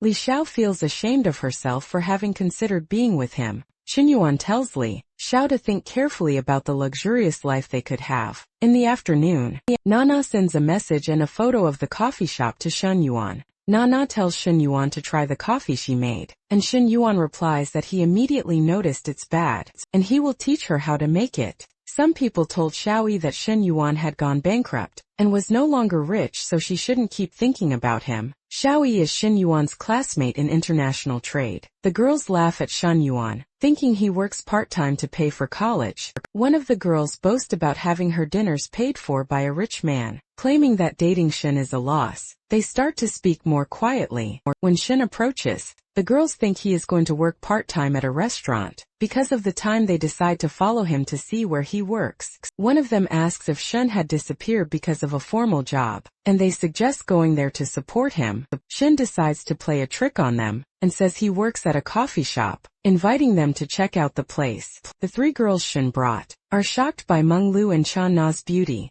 As soon as they arrive, Meng Lu and Chan Na confront Shin about his commitment, and they notice the three girls he brought. Shin explains that the three girls just got off work and want some coffee. He asks Xiao Qiu to serve the girls and put the order on Shan's tab. The waitress serves the girls, telling them they can sit down and place their orders. The girls realize Shin Yin owns the coffee shop, because Xiao calls him boss. But suddenly the three girls decide to ditch the coffee and leave. Three girls feel tricked by Shin Yuan, who owns the coffee shop and is surrounded by women. Meng Lu asks why they left, and Shin says they were intimidated by his beauty. Meng Lu tells Shin to get serious and stop being so cheeky. Shin flirts with the waitress who made him a sweet coffee. Meng Lu finds Shin's pickup line super cheesy and old-fashioned, but it sounds different when a rich, handsome guy says that Meng Lu calculates Shin's body mass index, noting he's 180 meter tall and weighs 72 kilos. Chun says he lost weight because he's been doing a lot of physical activity lately. Meng Lu understands what Chen means and finds it shocking. He says it in front of everyone. Meng Lu says Chen needs a few more kilos of muscle mass. Basically, Meng Lu is trying to convince him to join her gym. To hit her sales target, Meng Lu says she needs to leave because it's already past 4 in the afternoon, and she has class. Chun is tempted by the personal trainer and plans to win her over soon. Next, Chun tells Nana to go up to the second floor, as they need to train. Chun says she'll find out once they get there, and that these are skills that need extra practice. However, Nana says, not in this place and at this moment because there are people around, but that only makes Chun even more eager to go for it with her. The two start kissing and the waitress, Xiao Qiu, watches everything. Embarrassed at this moment, Xiao Qiu closes the establishment's door when she hears strange sounds coming from the second floor. But Meng Lu appears, asking Xiao Qiu to open the door because she forgot her bag inside. Meng Lu tells Xiao Qiu to open it now and stop stalling. As soon as Xiao Qiu opens it and Meng Lu enters, she hears moans and vulgar sounds. 10 minutes pass, and Meng Lu is shocked they're doing that in broad daylight. Meng Lu finds it strange because Xin Yan looks thin, yet he has so much strength and vigor. Meng Lu finds him interesting, and purposely shouts to Xiao Qiu that she's leaving. Nana knows her friend Meng Lu definitely walked in on that scene. Shin thinks scenes like this need an audience. He figures Lu heard everything from downstairs. Teacher Li's secretary Lu questions if student Shin Yuan really wants to invest in the incubator. He asks if Shin has the funds for it, and if Teacher Li checked his assets. Teacher Li says she didn't believe it at first, but Shin actually has 10 million available. In shock, Secretary Lu asks if the money belongs to Shin or his family. Teacher Li says the money is under Shin's control, and he can use it freely then. Secretary Lu tells Shin Yuan to come to his office personally to hear the proposal. Teacher Li asks Secretary Lu to treat Shin with more respect, because even if he's a student, he'll become an investor. Secretary Lu wants to put him in his place, and insists they call Shin to the office. Now in the middle of the act with Nana, Shin answers Teacher Li's call. Hearing the situation, Shin understands everything. She says Chun Yuan knows the school's stance isn't right, and that they want to control him until he gives in. Over the phone, Chun Yuan tells the secretary he's busy, and will schedule the meeting for another day. Just as the secretary is about to yell, Chun Yuan hangs up on the man. Secretary rages because Chun Yuan hangs up on him and disrespects him. But the project is urgent and has been stalled for a long time, and Secretary Kong faces the heat for it. The secretary asks Teacher Lee to invite Chun Yuan to dinner, since he has the money to invest. Considering it a good idea, Teacher Lee sends a message to Shen Yuan. Shen Yuan realizes the negotiation is in his favor when he hears about the dinner and wants to secure total control. At that moment, Nana says that if Shen Yuan is busy, they can schedule the dinner for another time. Chun-Wen finds Nana an incredible woman because she takes care of him in an extraordinary way. Then Chun-Wen receives a call from Hui Min, who asks if he wants to go for a walk. Chun Yuan thinks it is an invitation for something more interesting than just a walk. However, Hui Min is on her period, and Shen Yuan understands that this is why she has not appeared lately. Hui Min says that if Chun Yuan really wants to, it is not impossible to do those things either. Immediately, Chun Yuan stands up and says that Hui Min's health comes first, and that he will pick her up at the dorm. He tells Hui Min to take care and that there is no rush, because the important thing is that she is well. Hui Min hugs and kisses him, saying that he is very cute and caring. At that moment, Hui Min's affinity goes up to 91, when Shen Yuan asks what they are. Hui Min wants to know if they will have an official title. After all, they do everything a couple does. Shen Yuan sees this as a dangerous question, and notices that Hui Min likes him a lot and is in love. Then Shen Yuan affirms that they are boyfriend and girlfriend, and Hui Min becomes extremely happy. Next, Hui Min asks if she is his only girlfriend, and Shen Yuan says obviously yes. Shen Yuan says that the others are not girlfriends, they are just his cute lovers. Hui Min decides to give Shen Yuan a gift, since he is being very good to her. Shen Yuan says he will give Hui Min a gift, and asks if she wants a house or a car. Hui Min says that is too expensive, and that a perfume in a bag would already be great. Then Shen Yuan says that Hui Min does not need to save money, and that since she is in college, a house would be more important. Hui Min says she will follow whatever Shen Yuan decides, and Shen Yuan takes her to the dorm because it is already late. The next day, Shen Yuan goes to Qingzhou Lake to pick up the keys to the house he wanted to give to Hui Min. The next day, Meng Lu calls Shen Yuan for a workout, and he thinks the video call is inappropriate. Meng Lu claims men only think about nonsense, and that she had no ulterior motives. Meng Lu wants to see how much Shen Yuan can take, because she notices from his tone of voice that he does not treat her like a stranger. This moment, student Zhou arrives to train with personal trainer Lu Meng Lu. Zhou asks what made Lu Meng Lu so happy this morning, and Lu Meng Lu says she is just talking to a friend. Zhou asks Lu Meng Lu to tell her. After all, there is enough time before class. Lu Meng Lu reveals it is a sugar daddy, who bought a 3 million house for her friend. Zhou is shocked because he must be a millionaire, and both feel intense envy. Zhou thinks that with all that money, he must be an ugly old man, but it would be worth it because her boyfriend is stingy. Lu Meng Lu says Shen Yuan is in his 20s, and is even younger than her friend, and contrary to what Zhou thinks, Shen Yuan is handsome and tall. Zhou thinks Lu Meng Lu's friend is too beautiful to have snagged a man like that. However, Lu Meng Lu says she and her friend have similar bodies and different strengths. This moment, Shen Yuan and Lu Meng Lu talk about him going to the lake to pick up the house keys, and Lu Meng Lu offers to go along. Lu Meng Lu says Shen Yuan can pick her up at the gym, and they will go to the lake together. Zhou notices Lu Meng Lu is more excited than before, and Lu Meng Lu cancels the class and will refund her double. Lu Meng Lu explains that Shen Yuan is going to pick up the new house keys, and invited her to go with him. Zhou Wanting knows that Qingzhou Lake is one of the 10 most famous luxury neighborhoods. Zhou Wanting finds it strange that Lu Meng Lu is going to pick up the house key with Shen Yuan, considering he is with her friend. Zhou Wanting understands that Lu Meng Lu is a bad person, and will steal her best friend's man, and that she herself would do the same. Gym instructor Han Li Hai asks Lu Meng Lu if she's leaving already, because the class is starting soon.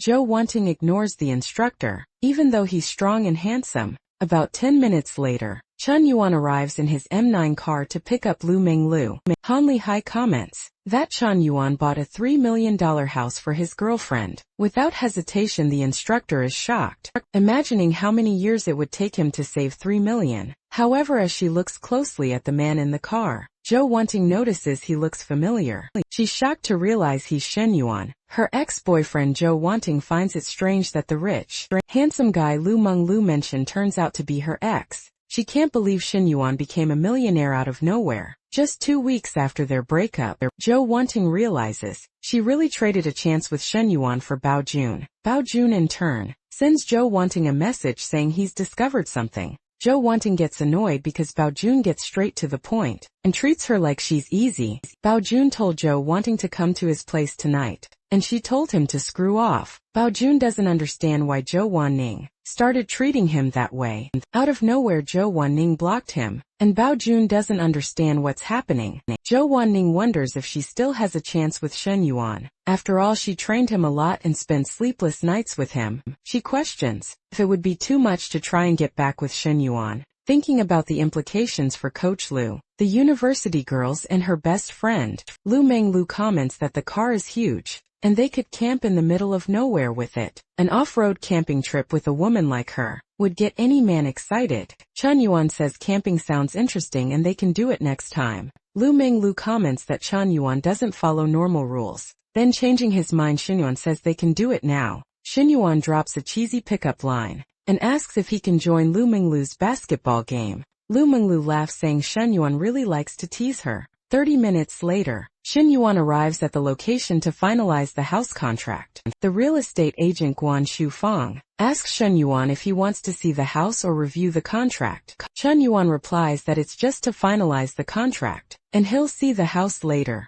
After signing the contract, agent Guan Shufang gets into the car and notices that Chen Yuan and Lu Menglu are not a couple. However, Lu Menglu has a body that makes any woman envious. Guan Shufang finds it unfair. After all, women like Lu Menglu don't need talent, because their looks already drive men wild. Guan Shufang feels sad thinking that an ordinary girl like her wouldn't stand a chance with a man like him. Arriving at the location, Lu Menglu finds the house incredible. Yu Menglu thinks the life of the rich is a dream, and wants to live there, making sure Shen Yuan stays with her. For that, the mansion is 2,000 square meters and empty, ready to be furnished and decorated. However, Shen Yuan wants the system congratulates Shen Yuan on acquiring his first house. The system informs him that the house needs decoration, and that Shen Yuan will have 20 million in exclusive funds for the renovation. Shen Yuan finds it absurd that the system gives him 20 million to renovate a house worth just over 10 million. However, since the system said so, Chen Yuan has no choice but to obey the order.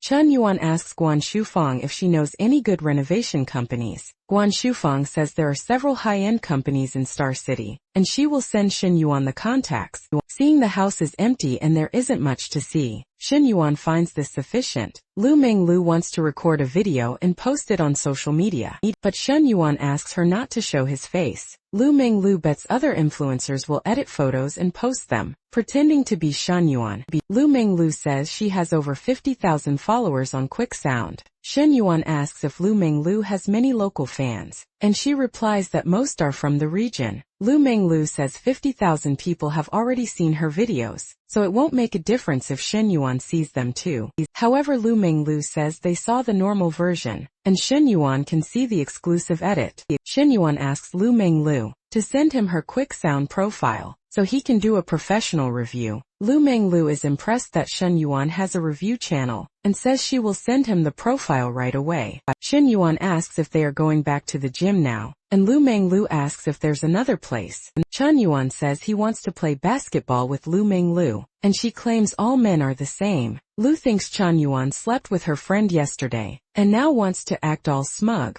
At that moment, Chen Yuan breaks the car sharply. Startling Lu, Chen Yuan states he hasn't done anything with Lu yet, and she has no right to question him about what he did yesterday. Chen Yuan says that since Lu cares so much, she can take her friend's place. Lu in turn tells Chen Yuan to dream on. Lu wants to play hard to get, so Chen Yuan has to win her over and invest more. She is holding Chen Yuan back to drive him crazy, believing that after a long time when he wins her over, he will value her more, and Shen Yuan drops Lu off at the gym, and she invites him to train sometime. Shen Yuan says goodbye to Lu, the coach, and also invites her to play basketball sometime. Huang, the gym manager, peers and says Lu violated the contract by canceling a morning class. Huang argues that he warned Zhou, and will reimburse Lu double for the private class. Huang says Zhou filed a formal complaint and has already resolved the situation. For Lu, Lu wonders why Zhou wanted to harm her like this. For no apparent reason, Lu knows Huang won't win her over by scolding her, and then being gentle like this. Huang invites Lu to have lunch together, as there are no classes at this time. However, Lu turns Huang down, saying she brought food, and doesn't want anything that exposes her too much. As a coach both inside and outside the gym, Lu isn't surprised by a man like Huang because she's the boss. Lu also considers herself a woman destined for a life of luxury, and Huang won't get in the way of that. The advisor asks why Xinyuan went straight into the entrepreneurship base. Kong asks if the advisor spoke with the professor, and the advisor says he asked her to send the documents. Kong wants to understand who Xinyuan really is, and the advisor offers to speak with Xinyuan. To avoid problems, Secretary Kong wants to act cautiously, so as not to alert Xinyuan about this. Kong decides to hold a preliminary meeting with Xinyuan and the professor that afternoon. It's clear the matter is very serious. After all, Secretary Kong will personally attend this meeting. In the dorm, Xinyuan's friend asks how to win over a girl he's interested in. Xinyuan notices his friend is stubborn after all. The girl refused 3 invitations he made to her.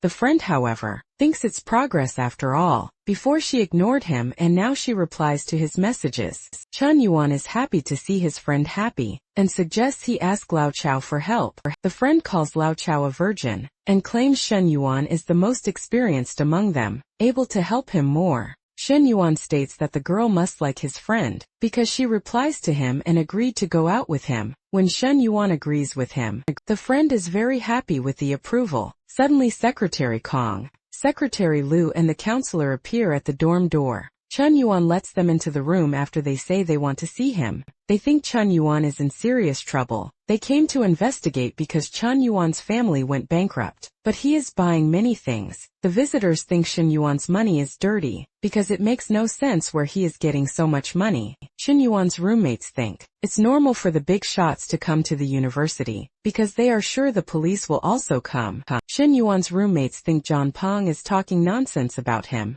The teacher says these are student committee secretaries, who want to speak with Xinyuan. Xinyuan greets Kong from the committee, who asks if he can have dinner with them tonight. Kong says he will book the restaurant, and they can go together calmly discussing business. So Kong and the others leave with Xinyuan for the restaurant. The students think the 3 didn't come to investigate Xinyuan, but rather to protect his image. The students decide to pretend Xinyuan is a secret agent undercover, and inviting him to dinner is something no one expected. The students are in shock when the 2 secretaries invite Xinyuan to dinner and find him powerful. Li Xiaoping knows Xinyuan must have done something big, if even the school bigwigs are bowing to him. The fact that Xinyuan is so powerful and stealing all the attention bothers Li Xiaoping at the restaurant. The directors want to know everything Xinyuan is planning, and ask him to be direct. Xinyuan says that to invest, his conditions must be accepted to avoid losses. For the directors, Wen demands total autonomy, deciding who receives investment and how much, without the school interfering. However, the directors say that's not how things work, as it involves the Ministry of Education. Furthermore, the school wants to control the students' success rate, and without money that's just theory. If students can make money, that changes everything, and since Shen is investing, he wants to see a return. Our hero is being very direct, because the system wants him to create new businesses and make a name for himself. In the future, Shen will need a team of professionals to handle everything, and wants to train his own staff. The most important part of the missions is that they require many women, and high-class ones are difficult to deal with, but the girls at his school are the best in Star City, and Shen wants to start gathering them now. The secretary will give an answer after speaking with the Ministry of Education staff. After many toasts and wines, dinner ends in the early morning. Since Xinyuan drank, the others go ahead while the teacher takes him home. The teacher says her car is too spacious and prepares to drive the M9. Shen says he's tired of sedans and wanted to try an SUV this time. Suddenly the teacher receives a call from Li Meng, who can't switch shifts because she's helping with a move. Li Meng hired a moving service, and things will sort themselves out gradually. The teacher is moving in a few days, because her apartment contract ended, and she's sharing with her sister. Shen offers to help with the move, but the teacher says she just bought a car, and it wouldn't be good for him to carry boxes. Shen says the car is for carrying things, and the best part is it will impress the students. The teacher has a lot to buy and doesn't want to bother him, After much insistence, the teacher accepts her student's help with the move. The teacher notices Shun has striking features, and besides being her student, he is very handsome. She also notices Shun likes her, considering the previous context and the help he just offered. The bag Shun said was a fancy replica. However, considering his money must be original, the teacher picks up the bag Shun said was fake at the time, and later realizes it's original.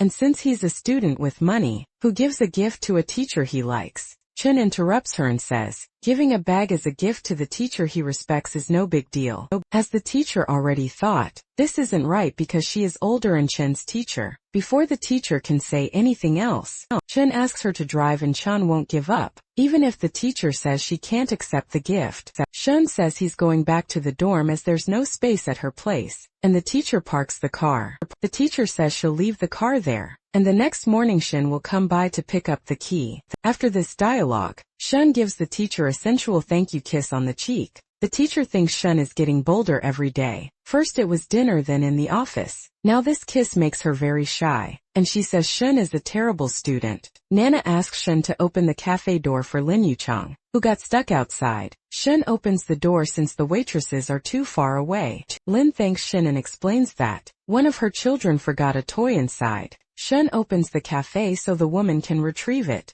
Lin Yuchang starts searching for the scattered toys, bending over in a way that immediately catches Shun's attention, telling her to take her time. Shun asks how old her son is. The woman replies that he is 3 and full of energy. Noticing a bottle of wine nearby, Shun guesses Yuchang was drinking alone in the cafe. When Lin Yuchang gathers everything, Shun asks if she felt bad about taking the wine. She replies that she feels nostalgic, as that bottle kept her company through many lonely nights. Shun figures all this sadness and the memories are due to Zhong. Shun tells her that whenever she wants to return to look around, she is welcome. However, Lin Yuchang claims she intends never to set foot in this place again. Hearing this, Shun offers the unhappy woman a drink. Lin Yuchang asks if that would be strange, but Shun sees nothing wrong with it. Pouring wine into her glass, Shun mentions he noticed her sorrow, and asks if it involves family matters. Chun says he knows her husband Zhang, so he imagined it had to do with him. He heard stories about Zhang from Chun Nana, who quit the dealership because of him.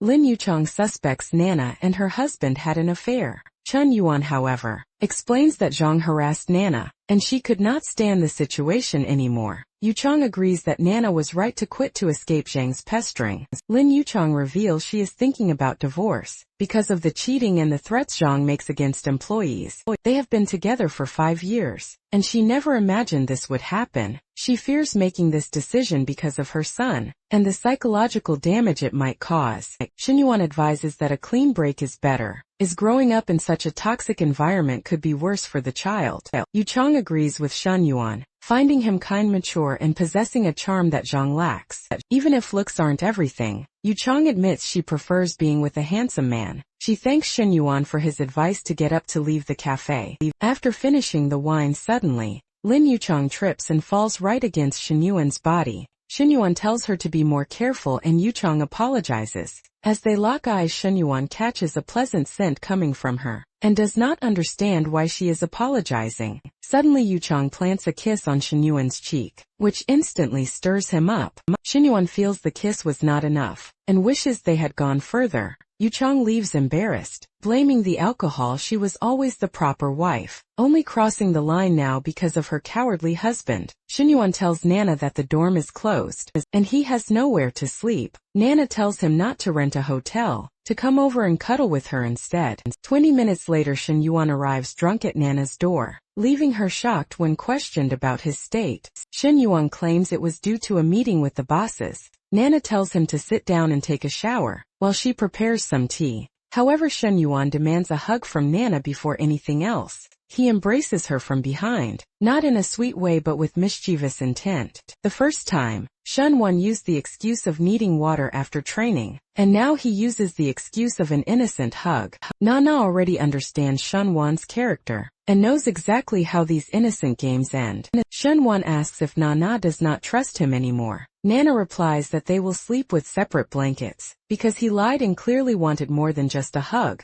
Xinyuan did not expect Nana to be so strict, assuming she had gotten used to his ways. Even so, Xinyuan knows the night is long. Upon lying down, he complains that he is freezing. Nana says she will adjust the air conditioning, but Xinyuan insists that is not necessary. He claims sharing the blanket will solve everything. Hugging Nana from behind and sliding under the covers, the cold disappears completely. Time passes and the two continue their playful antics. Waking up, Xinyuan reads a note from Nana. It says she left coffee and washed his clothes. Xinyuan knows he won't find another woman like Nana. He decides to give her a car. As a gift just then, Xinyuan gets a call from Menglu. Menglu calls him scrawny and invites him to train at her gym right now. Xinyuan moves the camera away. He finds it annoying that Nana's best friend makes such mischievous jokes. Menglu flirts and asks if Xinyuan moved his phone away, because he's afraid she'll bite him. Xinyuan realizes Menglu is teasing him. Early in the morning, suddenly, Xinyuan gets a call from the counselor. He tells Menglu he can't talk, because he has something more important to do. So Xinyuan hangs up on Menglu and answers the counselor. Asking what she wants, the counselor says the application is approved, and they will send a document to the entrepreneurs. Xinyuan asks if the forms will also ask for height, weight and a personal photo. The counselor thinks this has nothing to do with entrepreneurship, and there's no reason to fill it out. Xinyuan says an entrepreneur needs to look good, and you can tell by their appearance if they are high caliber. The counselor doesn't think this makes sense, but she ends up accepting and adds what Xinyuan requested. Secretary Lu schedules a meeting for Xinyuan and the student representatives. From Xinyuan's side, everything is set for the meeting. A girl then says she and her sister are moving tomorrow morning, and asks if Xinyuan is free. Without a second thought, Xinyuan says he is free and will be at her house early tomorrow. A short while later, leaving after breakfast, Xinyuan gets another call from Lu Menglu. Lu Menglu says Xinyuan promised to see her soon, but hasn't kept his word yet. Xinyuan says he is busy, because he scheduled meetings with 2 renovation companies to discuss the mansion project. Lu Menglu asks if Xinyuan needs an extra weight to carry along. Hearing Lu Menglu call herself a weight, Xinyuan thinks there's no reason to take her. However, since she insists she can go with him, Lu Menglu argues that she knows how to offer emotional support, and that bringing a beautiful woman to discuss the project makes a good impression. Xinyuan goes to pick up Lu Menglu at the gym, and they head to the location together. After they arrive, a man asks Xinyuan if he is waiting for a woman, and Xinyuan confirms. The man says Xingguan's car is good, but it only impresses ordinary women. To get a goddess you need a car like his. Seeing that the man's car is a 4x4, Xinyuan says he understands. Just then an incredibly beautiful woman appears. Surprising the man, Fan asks the woman if she wants to go out to eat, saying he has been waiting for her to leave work for a long time.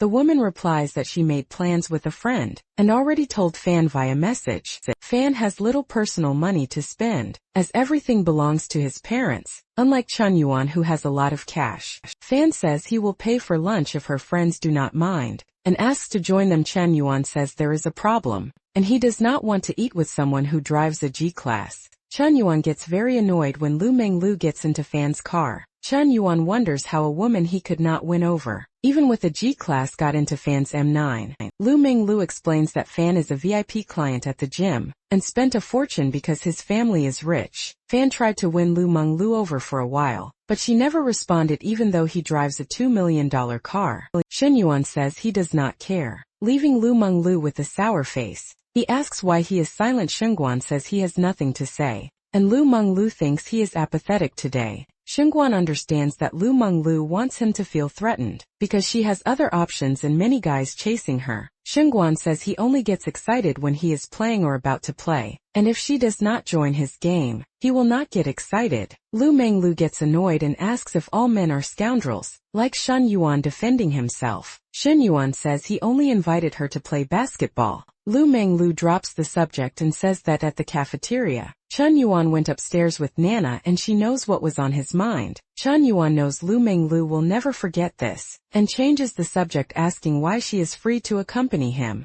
Lu Menglu says she is not free, and is postponing her private lessons because of Xinyuan. To compensate, Lu Menglu asks Xinyuan to take her to eat something good, since he feels guilty flirting. Shen Yuan says she can eat what is on his body, and Lu Menglu gets annoyed again. Stopping his teasing, Shenwan decides to take her to eat before they visit the renovation company. In the afternoon after they eat, Shenwan arrives to talk with the chief designer about the house. Since he already sent all the requirements, Shenwan came here to see her proposals. According to the budget, the chief designer prepared a luxurious European style and a soft, modern Chinese style. Lu Menglu thinks all the styles look great and asks about Shen Yuan's budget. Shen Yuan immediately replies that the budget is 20 million. The chief designer is shocked because the project will cost 30 million, and Shen Yuan's assets must be close to hundreds of millions. The company wants to intensify its effort, since nothing has worked so far.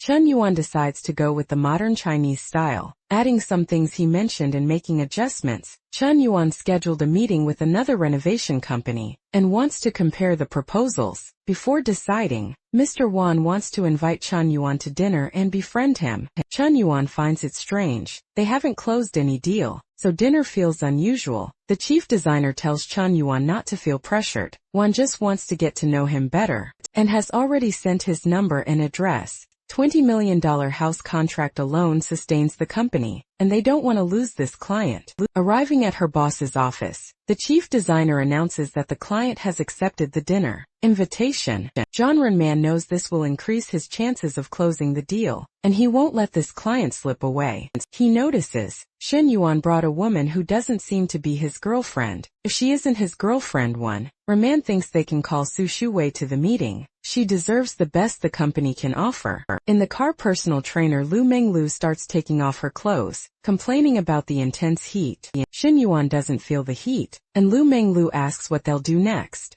Shen Yuan asks if Lu Menglu isn't going back to work, and invites her to dinner with him. Lu Menglu replies that she'll follow Shen Yuan all day, eating and drinking for free. Shen Yuan says his followers are disciplined, and Lu Menglu should follow him for a day and a night. Shen Yuan's phrase "a day and a night" carries a mischievous tone. Lu Menglu then says she won't leave Shen Yuan's side until nightfall. Meanwhile, Qian asks Lu Menglu what she's doing, and Lu Menglu replies she's in the car. Chen asks if it's Fan's car, the man who drives the G-Class. However, Chen thinks Fan isn't as extravagant as Shen Yuan, who buys $3 million houses. Lu Menglu then says she's in Shen Yuan's car, and Qian is shocked she didn't know they were together. Lu Menglu explains she went to see renovation projects with Shen Yuan, and reveals he bought a $10 million house. He will still spend another $20 million on renovations, leaving Qian stunned that Shen Yuan spent $30 million in total. Qian knows Nana did well with her man, even though the three friends agreed to suffer together. Nana was the first to win the lottery, and now Lu Menglu also struck gold. Two best friends doing so well. Chen wonders if it's because their bodies are more extravagant. At the restaurant, Wan Renman meets an acquaintance and says he's waiting for a client. The acquaintance, who is Wan Renman's nephew, says he also has dinner but will return to toast with Wan Renman later. The nephew thinks the meeting is very important, because his uncle rarely attends in person. He also questions Wan Renman walking with a beautiful woman and thinks, if she weren't a relative, he'd ask for her number as they exit the car. Wan Renman is introduced to Shen Yuan and Lu Menglu. The two greet each other, and Wan Renman asks Shen Yuan if the girl beside him is his girlfriend. Shen Yuan tells Wan Renman not to be mistaken. They are just friends and Lu Menglu is only accompanying him. Wan Renman greets Lu Menglu, who gets annoyed, because Shen Yuan makes a point of saying she isn't his girlfriend. They head up to the restaurant to start the meeting. As soon as they arrive, Wan Renmin introduces the company's assistant, Su Shuwei, shaking Su Shuwei's hand. Shen Yuan finds her the most unique girl he's ever met. She is delicate and pure. Wan Renmin notices Shen Yuan likes Su Shuwei, and thinks it will be easy to get close to him. Wan Renmin starts with a toast to business, and Su Shuwei is instructed to participate. Zhu Shuwei raises her glass, and stands from the table to toast with Shen Yuan. Liu Menglu asks Shen Yuan if he wants another drink. Shen Yuan thinks it is better to stop at this drink, since he will be driving later. Shen Yuan does not know if he took the opportunity to tell naughty jokes, but the feeling of being like a couple with Lu Menglu feels good. Su Shuwei asks to make another toast with Shen Yuan. Shen Yuan, with a mischievous tone, says he prefers tea right now. Wan Renman praises Su Wei, saying she is in her final year of college, and that since they are young, they can talk more. He suggests Su Shuwei add Shin Yuan on WhatsApp. As he is a talented friend, Lu Minglu feels uncomfortable, because Wan Renmin said he came to talk business, but he is pushing this personal conversation. Lu Minglu notices that Su Shuwei is a virgin, and thinks that forcing someone to entertain a client this way is almost like being a pimp. Lin Guangyao, Wan Renmin's nephew, appears to toast with them. Wan Renman introduces Shen Yuan to Lin Guangyao, mentioning they are similar in age, and asks Lin Guangyao to initiate a toast with Shengguan. Lin Guangyao thinks that his uncle, introducing a special guest, is a sign that he trusts Shengguan, and that he is someone important. Lin Guangyao thinks that even if Shen Yuan is not useful day to day, he could be good for showing off at parties. However, Lin Guangyao knows Shenyan, and wonders what the bastard is doing there. The two toast after greeting each other, and pretend they like each other. Lin Guangyao wonders why Shen Yuan is his uncle's guest, and why Wan Renmin asked him to toast with Shen Yuan in such an exaggerated way. Wan Renmin asks if the two know each other, and they reply more or less. Lin discovers that Shen Yuan bought a mansion, and plans to spend 20 million on renovations. With the company, this leaves Lin in shock, as spending 20 million on renovations makes him question how Shen Yuan got rich out of nowhere. Lin tried so hard to please his uncle that in reality, he was trying to please Yuan, the man he hates. Yuan became much richer than Lin in less time and surpassed him. Because of this, Lin's uncle became submissive to Yuan, and Guang decides to do the same. So Guang congratulates Shen Yuan and calls him Mr. Now that he bought the mansion. 3 hours later, Shen Yuan announces they are going to a bar, or to sing karaoke, and asks if Meng Lu will come too. Meng Lu has never been one to stay up all night or drink, and her body shows it, so she becomes thoughtful. Meng Lu prefers to sleep early and wake up early, as it is better for her health, and she declines the invitation. Meng Lu fears that some other beautiful woman will seduce her man, and she will lose her opportunity. Furthermore, if Meng Lu is not with Shen Yuan, one might give him alcohol and push Su towards a motel with him. Meng Lu noticed at dinner that Shen Yuan became interested in Shuai Wei, and if Shen Yuan is drunk, he will surely lose control going after Shuai Wei. Just imagining this, Meng Lu already starts to get jealous and does not want it to happen. Reaching this point will make her lose her slice of the pie, so Meng Lu stands up and says she needs to leave. Shen Yuan is at a karaoke bar, brought here by the manager a few hours ago. Su offers another toast to Shen Yuan, who lowers his glass, saying they have already drunk too much. Shen Yuan tells Su that she does not need to do this if she is not comfortable. After all, she is not used to meetings. He understands that a girl from a normal family like Su had difficulties getting an internship at Wan's big company. Lu demands Shen Yuan's attention, who tells her to go after Fan with her G-class car. At this moment, Lu realizes that her methods are not being effective with Shen Yuan. Su asks what song Shen Yuan wants to sing for her to put in the queue, and he says he will sing whatever she wants. Meng Lu thinks Shen Yuan is doing something wrong, because his gaze is stressed. Shen Yuan says Meng Lu's gaze is also stressed,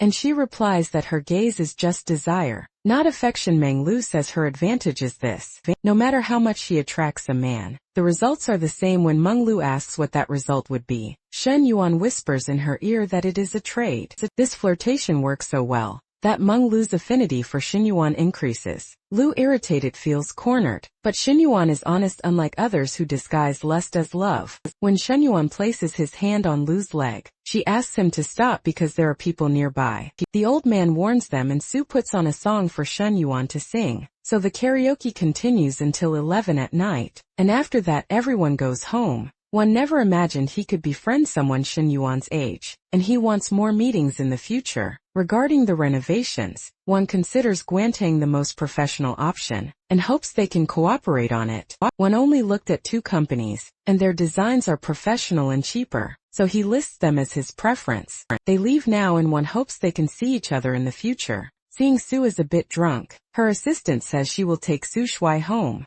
Shen Yuan offers to call a taxi for Su, but she and her assistant refuse. Shen Yuan tells Meng Lu he will rent a room nearby. When Meng Lu asks if there is a better place, Shen Yuan suggests her house. Meng Lu does not plan to be easy, but her gut tells her if she does not act now, she will lose the opportunity. Meng Lu does not want any man to sleep in her house so easily, as she has her values. However, Meng Lu notices her affinity is at 75 and keeps rising. Shenwen asks where Meng Lu lives to call a taxi, but the woman says she does not want to leave. Meng Lu asks where she will sleep, taking the initiative, and is surprised Chen Yuan is still treating her this way. Confronted like this, Chen Yuan says they can go to a different hotel. Getting into the taxi, Meng Lu hopes Chen Yuan is not as aggressive as he was with Nana. At the cafe, the taxi driver sees Meng Lu and thinks, Chen Yuan must be very rich to have won over such a beautiful woman. At the most luxurious hotel in Steel City, Chen Yuan asks for an executive suite for an entire month. An executive suite for a month costs 100,000 yuan. The receptionist asks if Chen Yuan really wants the suite for a whole month. Seeing the total is only 110,000, Chen Yuan asks to put it on credit, and requests the first room on the 52nd floor. Since Meng Lu's affinity is above 60, the cashback will be triple and Chen Yuan gains a lot from this.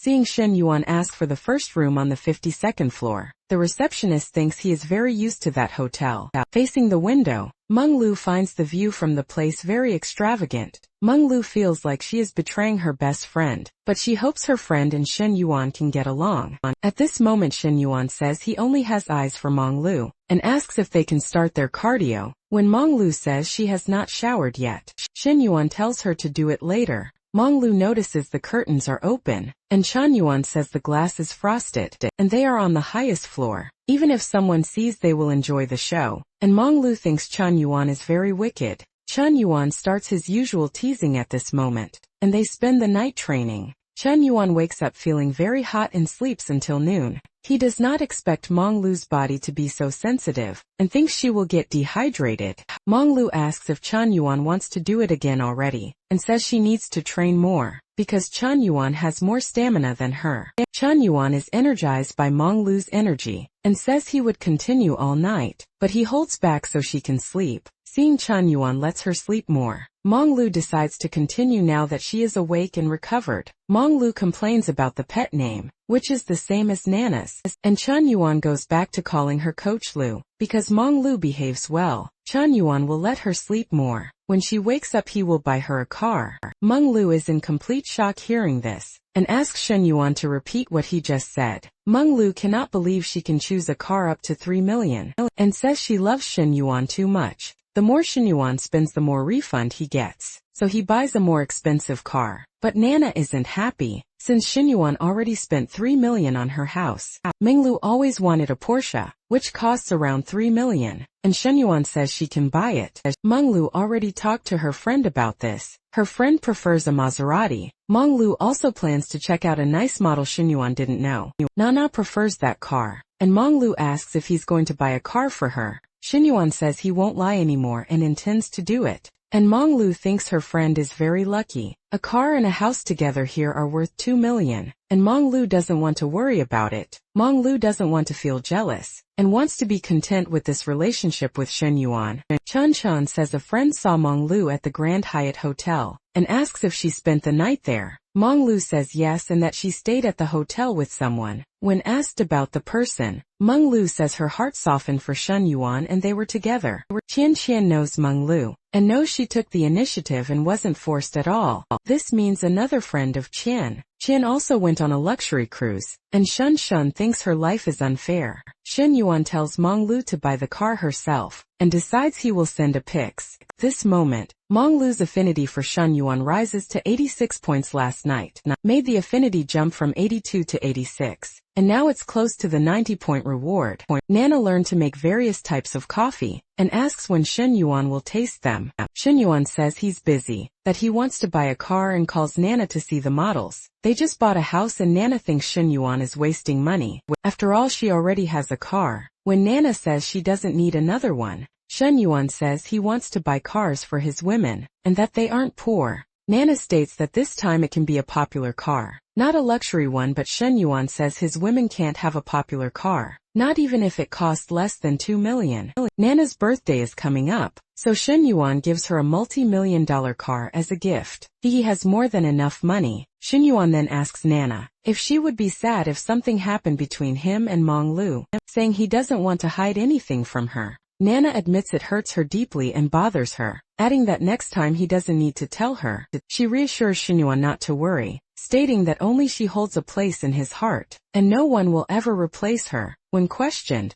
Xinyuan confirms he has never spoken those words to anyone else. Nana then declares her trust in Xinyuan, saying she doesn't ask for much, as long as he stops by the cafe and they have dinner together. She's happy. Nana truly is the best. He's so kind and always wants Xinyuan to save his money. Xinyuan promises to visit Nana's house tonight, to make up for everything. He assures her the compensation will be more than adequate, adding that Nana knows him well. Nana mentions she has customers at the shop, and blushes at the memories. Xinyuan muses that being a sucker isn't easy. He wonders how some men manage to cheat on their girlfriends, without ever getting caught. Soon after, Xinyuan arrives at Counselor Li Zhao's house to help her move. He begins grabbing boxes to carry them down the stairs. Suddenly a box burst open, spilling out several pieces of the counselor's underwear. As the clothes tumble, Xinyuan imagines a fictional scene. Li Xiao asks if he likes the color pink. She then starts to act seductively, showing off various intimate pieces.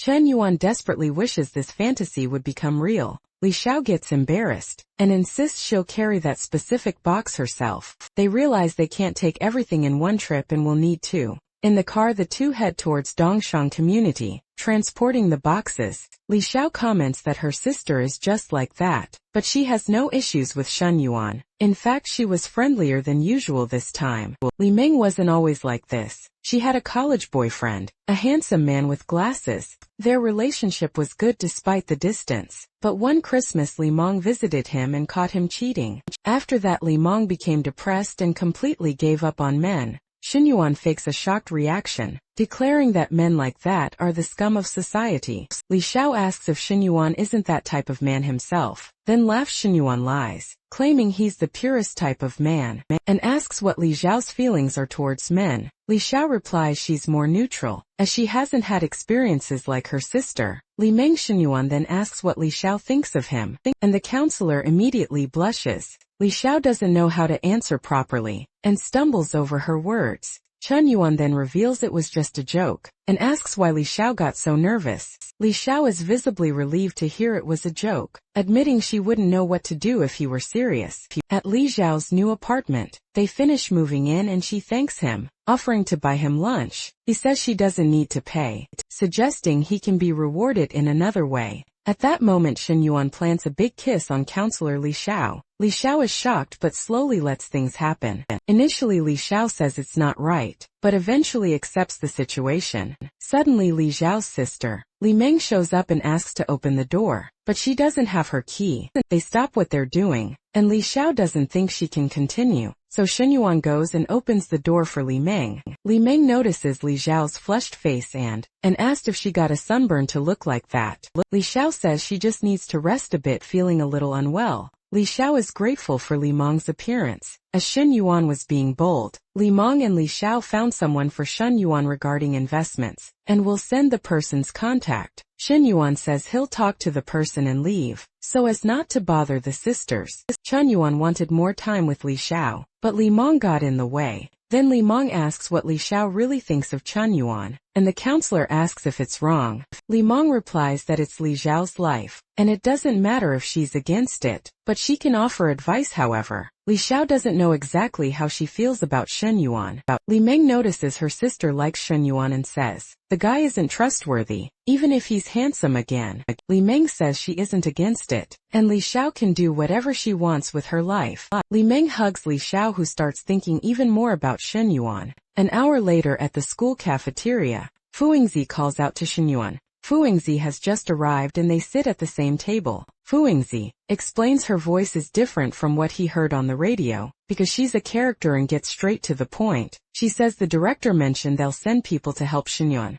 Besides the committee work, Xinyuan needs Fuingzi's help with a few things. As Xinyuan goes to ask Fuingzi for help with something, for the first few days he's interrupted. Someone appears shouting Ingzi's name and bringing her favorite food. Feng gets jealous when he sees Xinyuan at the table with Fuingzi. He shoots a venomous glare at Xinyuan, seeing him as a love rival. Fuingzi says she isn't eating sugar, but Feng insists she take it, saying it was hard to get annoyed. Fuingzi tells Feng she doesn't want his food. The two fight fiercely and Feng leaves shaken. While everyone at the college gossips, the college mean girls get annoyed when they see Shen Yuan sitting with Fuingzi. They think the other girls at college have already figured out Shen Yuan is rich and are trying to take advantage of him. Hui Hui approaches Fuingzi, asking how much dignity she's willing to lose. When asked if he's going to class, Shen Yuan says he has matters to resolve with Fuingzi on the committee. When Hui Hui gets very close, Shen Yuan tells her she'll repeat the year because she's missed too much. Fuingzi notices Hui Hui is making it clear she's dating Chan Yuan and gets up to leave. Fuingzi and Chan Yuan say goodbye, and the college is shocked by the fight between the two goddesses. Over Chan Yuan, Hui Hui asks what they were talking about and doesn't want Fuingzi to get close to Chan Yuan. Chan Yuan replies it was about the committee, which Fuingzi will help with, and notices Hui Hui is possessive and intense. Hui Hui wants to spend more time with Chan Yuan, as they haven't seen each other in 2 days, but she has class now. Hui Hui whispers something in Shen Yuan's ear and says goodbye, leaving a mischievous atmosphere. Chan Yuan notices Hui Hui is an insatiable woman. Meng Lu calls Chan Yuan saying she found a car for 2 million, and he decides to transfer the money. Next, Meng Lu calls him to a place to show off her new clothes, claiming Chan Yuan will like them. However, Shen Yuan does not know what these clothes are, and Meng Lu promises to show him in person. Shen Yuan gets confused because he had planned to see Nana, and Hui Hui wanted to grab something cold with him. This leaves Shen Yuan undecided about which of the three he will see. That night at Li Zhao's house, her sister, Li Meng, asks if they should invite Shen Yuan for lunch with them. Li Meng suggests texting Shen Yuan to thank him for his help.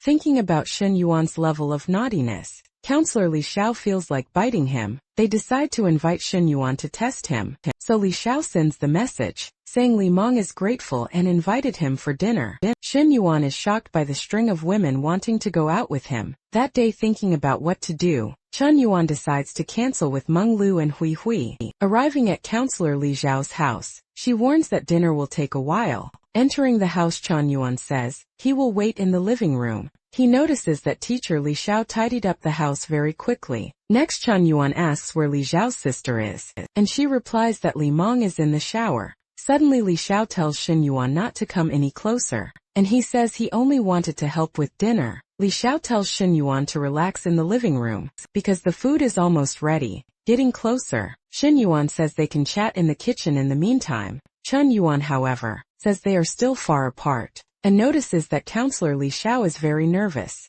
Chen Yuan grabs Li Xiao by the waist and says he won't do anything, just as she warns him her sister is home. However, Shen Yuan, the playboy, says that if Li Meng is in the shower, it will take a while because women usually take their time. Li Xiao, his teacher, tries to say this is not right, but they start to fool around. When Li Meng, the sister, announces she is out of the shower and asks about dinner, they stop what they are doing. Li Xiao tells Shen Yuan not to do that again, and the scoundrel replies that he understands how she feels. Just as Shen Yuan praises the food highly, Li Meng says she has questions for him, asking how many girlfriends he has had. Shen Yuan says it was 2 publicly. Shen Yuan only acknowledged 1 in high school, and Zhou Wanting and the others do not need to know. Li Meng thinks it might be good for her sister, Li Xiao, who has never dated, to get involved with someone experienced. If Li Meng thought 2 was a big number, Chen Yuan imagines her reaction if she knew about his other 3 girlfriends. Next, Li Meng says she has a younger sister who is 18. The conversation unfolds for another 10 minutes during dinner,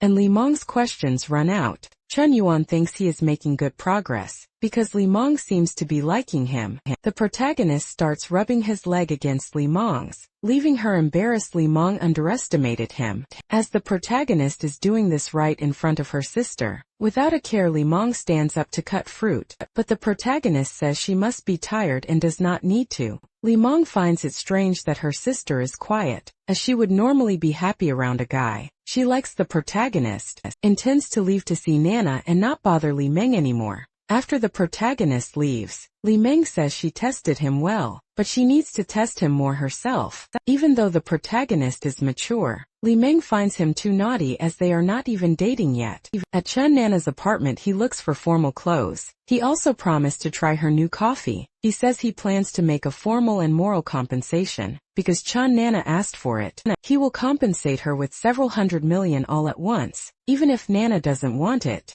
Chen Nana puts on her formal work clothes and asks why men like them. Approaching her, he says she should understand a little bit of the reason. An hour and a half later he starts with mischievous kisses. His affinity with Chen Nana reaches 90 after these warmer activities. After getting another woman to 90 affection, the mission is complete and he will receive a reward. This time the bonuses are an increase in organ size, 5 million in cars and exclusive skills. He decides to see what happens when he increases the size of the part, and can't believe it's real. Suddenly, Chen Nana feels something changing inside and finds it strange. He says this is the answer to why he likes those clothes so much. Nana's reaction is to scream because she's enjoying it so much. Chen Nana asks why she feels so different. Chen asks in what way she feels different, and Chen Nana can't explain. Chen says he will give her even more surprises in the future, and this makes her happy. Chen Nana's current state is the highest praise for a man, and if it gets even better, it will be great.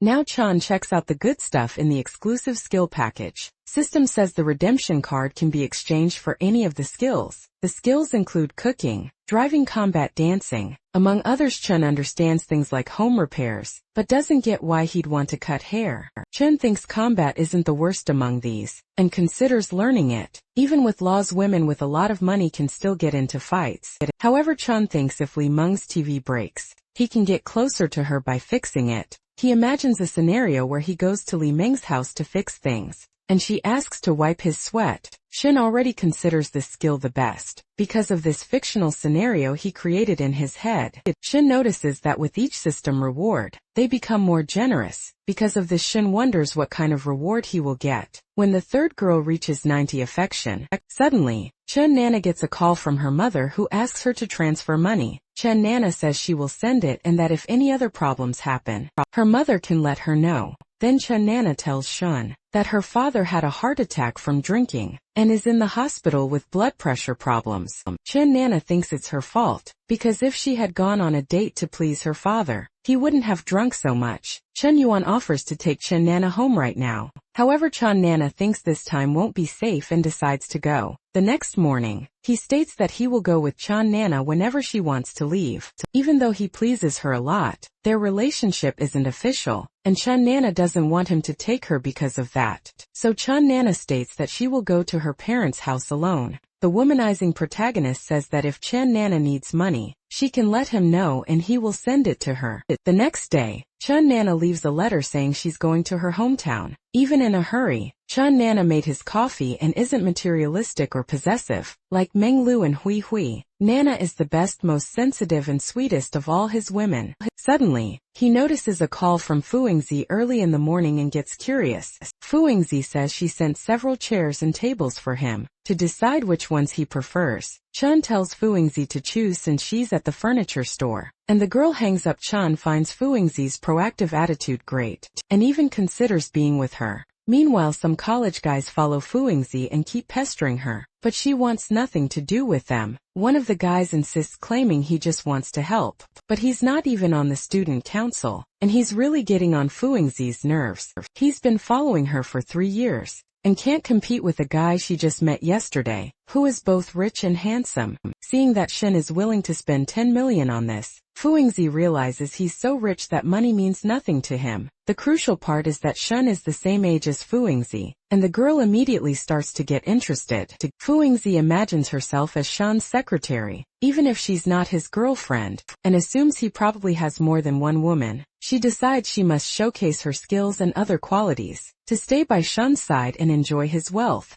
Meanwhile, Nana and her mother go to the hospital to see her father, who suffered a heart attack. However, upon returning home, Nana's mother introduces her to 2 guys. Nana is 27 and still doesn't have a boyfriend, so her mother is trying to set her up. Nana's aunt then introduces her son's friend, who traveled from another city just to meet Nana. The man named Dong owns his own company, complete with many employees, a house and a car. Dong humbly says his car is nothing special, but it's a Series 5 Chen. Nana, however, couldn't care less that the car is top tier. Besides bringing drinks for Nana's father, Dong also brought a $3,000 gold ring for the aunt. This clearly shows Dong is kind, and would make an excellent son-in-law for Nana's mother. Nana's mother tells them to sit down and chat, but Nana quickly slips away to have a word with her mother. Her mother warns her not to be disrespectful. As Dong is waiting outside, Nana complains that she was tricked into coming here with a fake heart attack from her father. Nana's mother explains that she and her father are worried because Xiaoli, the youngest, already has 2 children. Nana gets furious with her mother for comparing her to Xiaoli. Furious Nana messages Shun, explaining that her father isn't in the hospital, and they tricked her into a setup. Shun replies that he's almost off the main road, and asks for Nana's exact location. Seeing that Shun is actually heading her way, Nana wonders what's about to unfold. Nana informs her mother that someone is on their way. Her mother asks if it's a man or a woman, but Nana just smiles mysteriously. Meanwhile, Nana's aunt keeps pushing her father, insisting that Dong is the absolute best match for their daughter. However, just 15 minutes later, Shin arrives laden with bags of purchases. He explains it's the least he could do, as it's his first time meeting Nana's parents, and he's brought a variety of gifts. Chun Yuan then introduces himself as Chun, Nana's boyfriend, and reiterates that he's brought some presents. Nana's parents are shocked, and ask why she never mentioned having a boyfriend. Nana's mother thanks Chun for his kindness and is happy he came. Chun says he isn't just being kind, because his girlfriend's family is like family to him too. Surprised by the jewelry, Nana's parents wonder how much it cost. Shun says it was a little over 300,000. The whole family is shocked by how much money Shun spent. They don't think it's normal. Dong asks Nana's aunt how she suddenly showed up with a boyfriend. He thought Nana was single. Nana's aunt just found out and questions why. Nana brought a boyfriend to meet the family today, and he arrives with 300,000 yuan in gifts, making Dong look like an idiot. Nana's aunt thinks Shun might be a fake boyfriend, and spent a lot to stage this. Nana's aunt takes on the mission to find out if Shun is her real boyfriend. Chun introduces himself to Nana's aunt, responding to her question. He says he is 21 years old. Nana's aunt finds it absurd that a 27-year-old woman is dating a young, very rich guy. Chun says he is in college and has outside businesses, makes investments in the financial market. Nana's aunt notices Shun is really playing big. She thinks anyone can dabble in finance these days.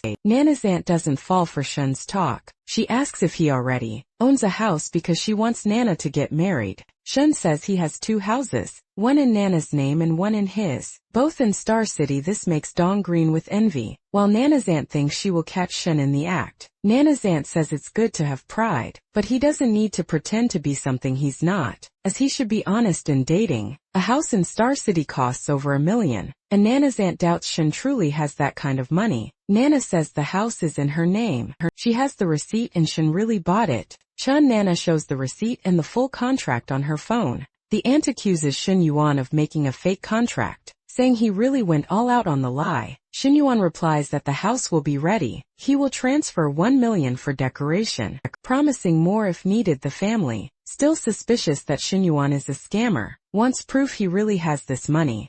Nana thinks 1 million for decoration is an absurd amount, and says she doesn't need that much. However, the money drops into the account immediately, leaving the family in shock when they see it's true. The aunt is startled to realize Shun Yuan transferred 1 million, just because she doubted his wealth. Dong wonders how rich Shun Yuan is, to transfer 1 million just to decorate a house. Seeing he lost badly, Dong tries to sneak away to retrieve the imported wines and cigarettes he brought, besides failing his marriage proposal. Dong gets an absurd reality check. Even with the meeting going wrong, Dong doesn't want to waste the trip. He thinks this rich man could be a valuable contact for his business. So Dong asks Shun Yuan how much the houses cost, because 1 million for renovations is already a lot. Seeing he is already in this situation, Shun Yuan goes all out and reveals he spent 10 million on his house, and 3 million on Nana's house. The fact that Shun Yuan treats 10 million like it's nothing, makes the family see his house as a toy. The aunt notices Dong sucking up to Shun Yuan, and also wants to secure her place. So the aunt apologizes for speaking without a filter earlier, stating that they are now family. She promises to be more formal next time, and the whole family apologizes too. At this moment, Sinu, Nana's younger sister, appears in the room. Sinu is overjoyed that her sister is back, and is introduced to Yuan, her brother-in-law. Chun Yuan greets her and notices that Sinyu looks just like Chan Nana, only younger and more well-kept. This makes Shin Yuan wonder if Xian Yu is on the family's side, and then everyone gathers. Shin Yuan proposes a toast, thanks Chan Nana's parents for raising their daughter, and declares himself a lucky man. He says he wants to take everyone to see the car and house he bought for Chan Nana's aunt. Wonders if Shin Yuan will give a house and car to her parents too. Chan Nana's parents are stunned by what Shin Yuan just said. They say they are old and barely use a car, that he didn't need to spend so much, and they are in shock. A 280 square meter house will be empty because it's so big. To make up for this, Chan Nana says she will visit her parents more often. Chan Nana's father says she used to complain that no one wanted her, and now she has found the boyfriend of her dreams. Later that day, Chen Yuan sits on the sofa, and Chan Nana thanks him for everything he has done. Shin Yuan says Chan Nana is his woman and that he only did his duty. Then he asks her a question. He asks if Chan Nana's parents will let them sleep in the same room or not. Chan Nana replies that Shin Yuan will sleep in the guest room, but when it's time for bed, she will come to him when 11 o'clock at night arrives. Chan Nan appears in Chan Yuan's bed, asking if he is awake. Chan Yuan says he couldn't sleep without talking to her properly. First he notices that Chan Nan is without her underwear, and the fun begins. They do everything in silence so as not to wake the parents. However, the younger sister, Chan Xian Yu, enters the house in the middle of the night, and opens the door when she hears some noises. When Xian Yu opens the door, she sees a scene that frightens her greatly. Even though she has seen videos with her friends, seeing these things up close leaves Xian Yu terrified. Xian Yu notices that her brother-in-law, Shin Yuan, is also a very strong man. She doesn't want to keep watching this scene and runs back to her room. An hour and a half later, Shin Yu returns to her sister's room to sleep together. Chan Na is startled to notice that her younger sister, Shin Yu, is still awake. The two sleep embracing as Sin Yu cannot sleep any other way. Chan Nana notices that her younger sister is growing up and getting into mischief. The next day at noon, Shin Yuan returns to his university. There Shin Yuan talks with Fu, who asks if the office is to his liking. Shin Yan says everything is fine, and he doesn't want to change anything. Shin Yan notices that the girl, besides being beautiful, is quick and attentive to every detail, thinking she could become his secretary in the future. He watches her deliver the class's first incubation requests. He says there are 15 assignments, and hands them to him so he can take a look. Shin Yuan is shocked to see that the document photos have filters. Putting that aside, he doesn't want to wait his time on photos and go straight to the business plans. He thinks the idea of a lingerie shop inside the university is brilliant. After all, anyone seen entering this shop would have their social life ruined. Flawed proposals like this won't work. Even with 10 million for the incubator, he doesn't want to spend it carelessly, although he gets cash back from girls who increase his affinity. Jin Yuan doesn't know if he wants to do this for life. He doesn't want to be an old sugar daddy, pleasing young girls in bikinis, nor a perverted old man. The incubator and Nana's cafe should generate real business experience. As soon as possible, he will enter the business market and transform a company into an empire. He wants to create his own global industry like Tesla and be a legend of this generation. Chun Yuan thinks he overestimated the students. Their proposals are too wild and he does not want any of them. Fu Yingzi says this is just a small sample. The college and the league committee can promote more. In fact, Secretary Luo already asked to fully support him. The radio station Fu Yingzi manages will start advertising morning and night. They will also promote on social media. Chun Yuan orders a second phase of tests to be prepared. They must cover management, investment, marketing and more. Fu Yingzi says she will take care of it right away. Shin Yuan thanks her for the work she is doing. Since he gained the system, he only spent and earned money for the first time. Enjoys giving orders, having more practical talents. Like Fu Yingzi is the secret to his future. From now on, he will develop affinity and needs to find competent subordinates. Without wasting time at the gym, Manager Gong says Lu Menglu cannot show up at work at these hours. She might lose her job. Menglu says she requested time off, and the students had other classes scheduled. Manager Gong gets irritated because no one approved her time off. Menglu tells him to check the message. It says that if she had lunch with Lu, he would approve her time off. When Menglu asks if there is no other way to resolve it, Manager Gong says he did not approve it, so it is an unannounced absence. He asks if she knows how much is deducted from a salary for an absence. According to companies, when Meng Lu hears about the salary deduction, she says she will quit the gym and leaves man in love with her. Asks if Meng Lu really quit. He says all the clients came because of her. He shows Manager Gong the car Meng Lu arrived in. Manager Gong is in shock. He sees Meng Lu get into a 911, which must belong to a sugar daddy. At that moment Meng Lu calls Shen Yuan. She tells him her boss fired her and asks him for comfort. Shen Yuan says this is great. She is perfect to be his exclusive personal trainer. Meng Lu asks if she will get a prize for being his exclusive personal trainer. Shen Yuan says yes, they will train a lot, and as a bonus she will get dozens of mini goals to have fun with. Meng Lu says she will wait for him in the exclusive suite, and says goodbye to the man. When it is 8:30 at night, Meng Lu says he is arriving so late. She tells him he is not coming into her room. Shen Yuan finds her very provocative, decides to play along with her game. So Shen Yuan says that since he is not allowed in, he is leaving the hotel at the same moment. Meng Lu starts begging him to come back and not leave. Shen Yuan states that she was the one who did not let him in. Meng Lu says she only wanted to create some atmosphere. Since she is begging, Shen Yuan wants to see if her attitude is sincere or not. Meng Lu starts rubbing against him and begging him not to leave. When Shen Yuan feels that what she is asking is true, he decides to stay in a matter of seconds. They start getting more intimate. Getting to bed, Meng Lu starts saying she was naughty and he can punish her. Shen Yuan asks her to repeat the nickname she called him. So Meng Lu calls him Sugar Daddy again in his ear. Liking the nickname she gave him, Shen Yuan promises to be strong during their session. The session lasts about an hour and is very intense. Money aside, Shen's performance is so addictive. He does not charge her for being his personal trainer, and asks her to keep teaching him. Meng finds his vigor during these activities abnormal. Even after it ends, another hour passes and they go for another round. The girl ends up exhausted and asks if he cannot be gentler with her. Our hero claims he was gentle, and says he only used 50 of the strength he uses with Nana. She remembers that day at the cafe, and is sure he proved today that he gave his all. Thanks to his relentless and resilient skills, he possesses an infinite energy cheat. Shen feels he is losing energy because he has lost some weight. He opens his attribute system and notices he is 70 kg. With 69 health, he has lost 2 kilos in 15 days, and his health has dropped by 3 points.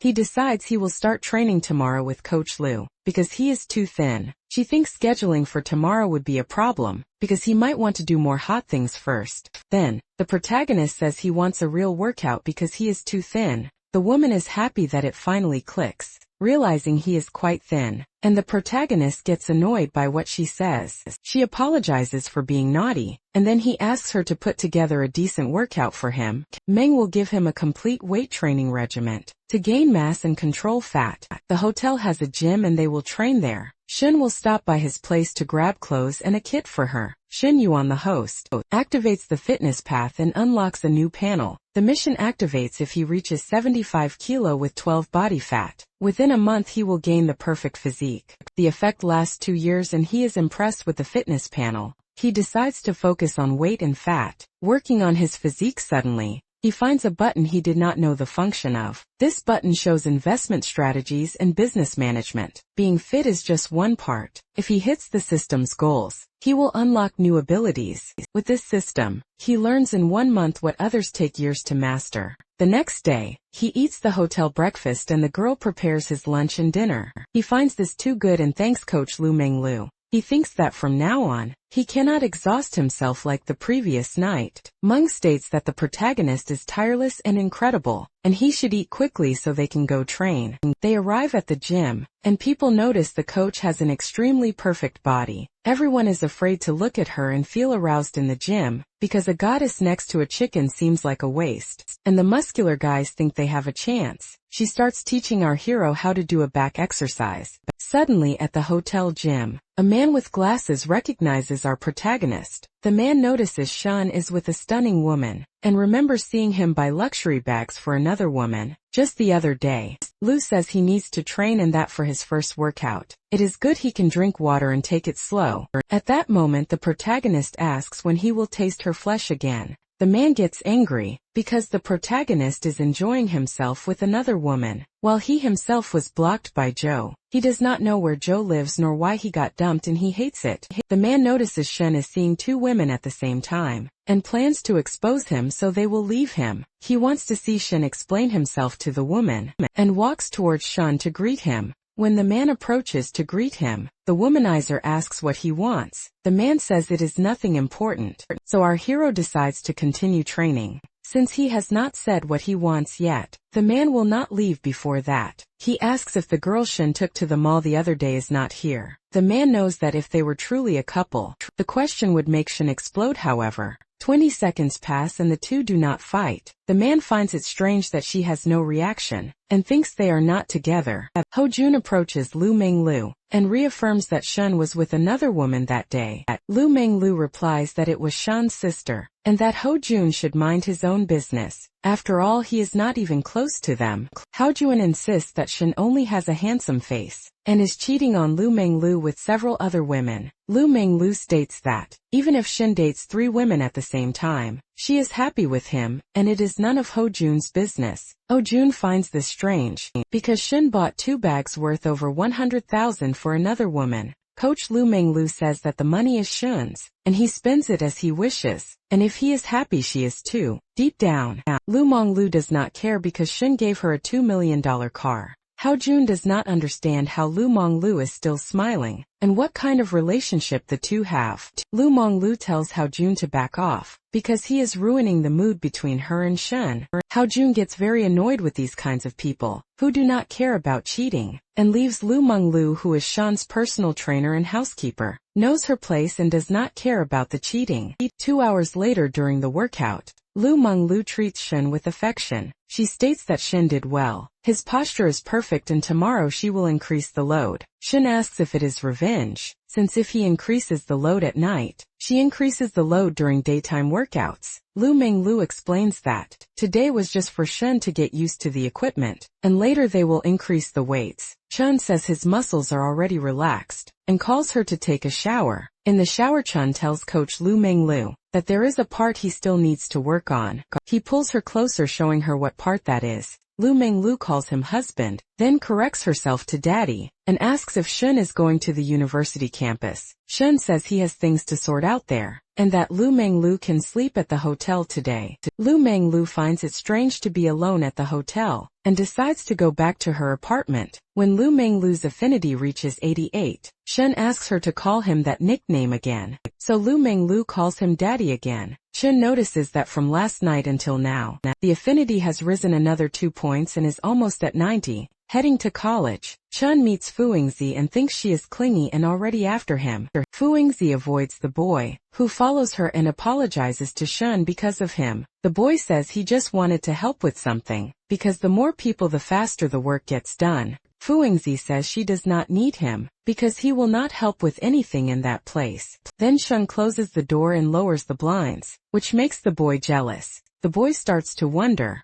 what Shun and Fuingzi are doing in that activity room. He imagines a scenario where Fuingzi kisses Shun, and it drives him crazy. Shun asks how the promotion is going, and Fuingzi says it is good and new proposals have emerged. Shun thinks about dropping another bombshell to truly popularize the program. Fuingzi asks what she can do to help in this situation. Chun asks to link the project directly to him, and students should know that he invested in the project. He suggests creating clickbait about a student who invested 10 million in the college, without revealing who he is. At first Fuingzi gives the idea of releasing clues little by little, to make people curious and increase the hype. Fuingzi does not understand why Shun wants to be in the spotlight, but she will execute his plan. Shun explains that if attention increases, more student proposals will emerge and he can choose the best ones. He will gain academic standing because of this strategy and recruit smart girls. Shun asks to hold the information so it does not leak and go wrong. First they will start with unofficial profiles to generate engagement. Shun decides to change the subject to talk about Fuingzi. Fuingzi has already realized that Shun has someone, no longer thinks about a relationship with him, noting that she was direct in her question. Fuingzi wants a better job, because the college is second tier, and it is hard to find an internship. Since Fu Yingzi did not have the courage to say she wants him, things will not happen normally, but Fu Yingzi wants to earn 8,000 per month, which is double or even triple what she would earn in other jobs. Shen closes the deal at 10,000 plus, a bonus if she works properly. Fu Yingzi gets excited about the money, and questions if working for Shen involves other things. Meanwhile, the boy obsessed with Fu Yingzi keeps calling out for her. Shen Yuan finds the man pathetic. The woman decides to talk to him to resolve the situation. Shen Yuan declares he will solve this problem once and for all. He pulls the girl by her waist in a sensual way, and Shen Yuan kisses her neck, leaving a visible mark as soon as he opens the door. Shen Yuan calls the man a simp. The girl appears with the mark on her neck. The woman tells the guy to stop looking for her, explaining she now has a boyfriend. She leaves embracing Shen Yuan in shock. The man asks since when they are dating. Shen Yuan replies they just started and tells the man to back off. Not to bother them, the man collapses to the ground crying. Unable to believe what just happened, Shen Yuan wants the man to face reality. Money and power are unbeatable. Shen Yuan and the woman stop their act, now that the guy won't bother her anymore. Then Shen Yuan leaves without speaking to the woman, who seems to want something more with him. Shen Yuan wants to stop being just a show-off playboy, and activate his knowledge modules to evolve. He starts with business administration, since he never learned much about it in college. To begin studying business management, Shen Yuan must master several professional areas. He focuses on both theory and practice, and even coming from a top school, it won't be easy. Luckily, his advisor has a double degree, and her first major is administration. Just then Shen Yuan gets a message from the former coffee shop owner, inviting him for a drink tonight. He already knew their last encounter wouldn't be the final one. Shen Yuan sets the date for the following evening, as he has an appointment with the teacher tonight. Former coffee shop owner grows anxious, having to wait another full day to see him. An hour later, his first girlfriend, Hui Hui, texts him saying she misses him. They meet up. Shen Yuan tells Hui Hui she always looks stunning. Inside his head, Shen Yuan thinks about teacher Li, fully aware there's a long line of suitors for him. After their intense time together, Hui Hui's affinity score jumps from 91 to 93. It's getting harder to increase, but harder also means better rewards, just like leveling up in a game. Shen Yuan mentions he will help her buy a house, and will take her to see some options this weekend. Overjoyed, the girl says she loves Shen Yuan and hugs him tight. The next morning on the college campus, students are buzzing about the startup incubator. They wonder if a student invested the 10 million. Other girls think none of them have the brains for real investment. Hui Hui's friend wants to tell everyone the truth, but Hui Hui asks her to keep it a secret. The friend doesn't understand why Shen Yuan hides this secret, and flaunts his money discreetly. She even offers to be an employee or assistant to Chan Yuan, Hui Hui's boyfriend. The friend quickly denies any intention of stealing her boyfriend, and expresses happiness for Hui Hui being with Chan Yuan. Then the friend starts asking questions about what they did, and Hui Hui gets embarrassed to answer. A girl asked Yuping if she saw the post about the student who spent 10 million on the incubator. Yuping says you shouldn't believe internet gossip, and that people are trying to make fools of everyone. After all, if someone did that, they must have a net worth of at least 100 million yen, and the college would let that person do whatever they wanted. With that kind of money, Yuping thinks if someone spent that much, they'd be showing off constantly, not being so discreet and boring. Yuping agrees with the girl and thinks the investor is Chan Yuan, because he has money and bought the coffee shop for the older woman. She says the other day Chan Yuan was rude over something trivial, and he must be the rich investor. Meanwhile, gossip spreads across the college campus. Chan Yuan continues with his plan. While everyone comments on the investments, he asks the counselor for help, because he wants to study the fundamentals of administration. So Shen Yuan asks her for some lessons, and she wonders what he's plotting now.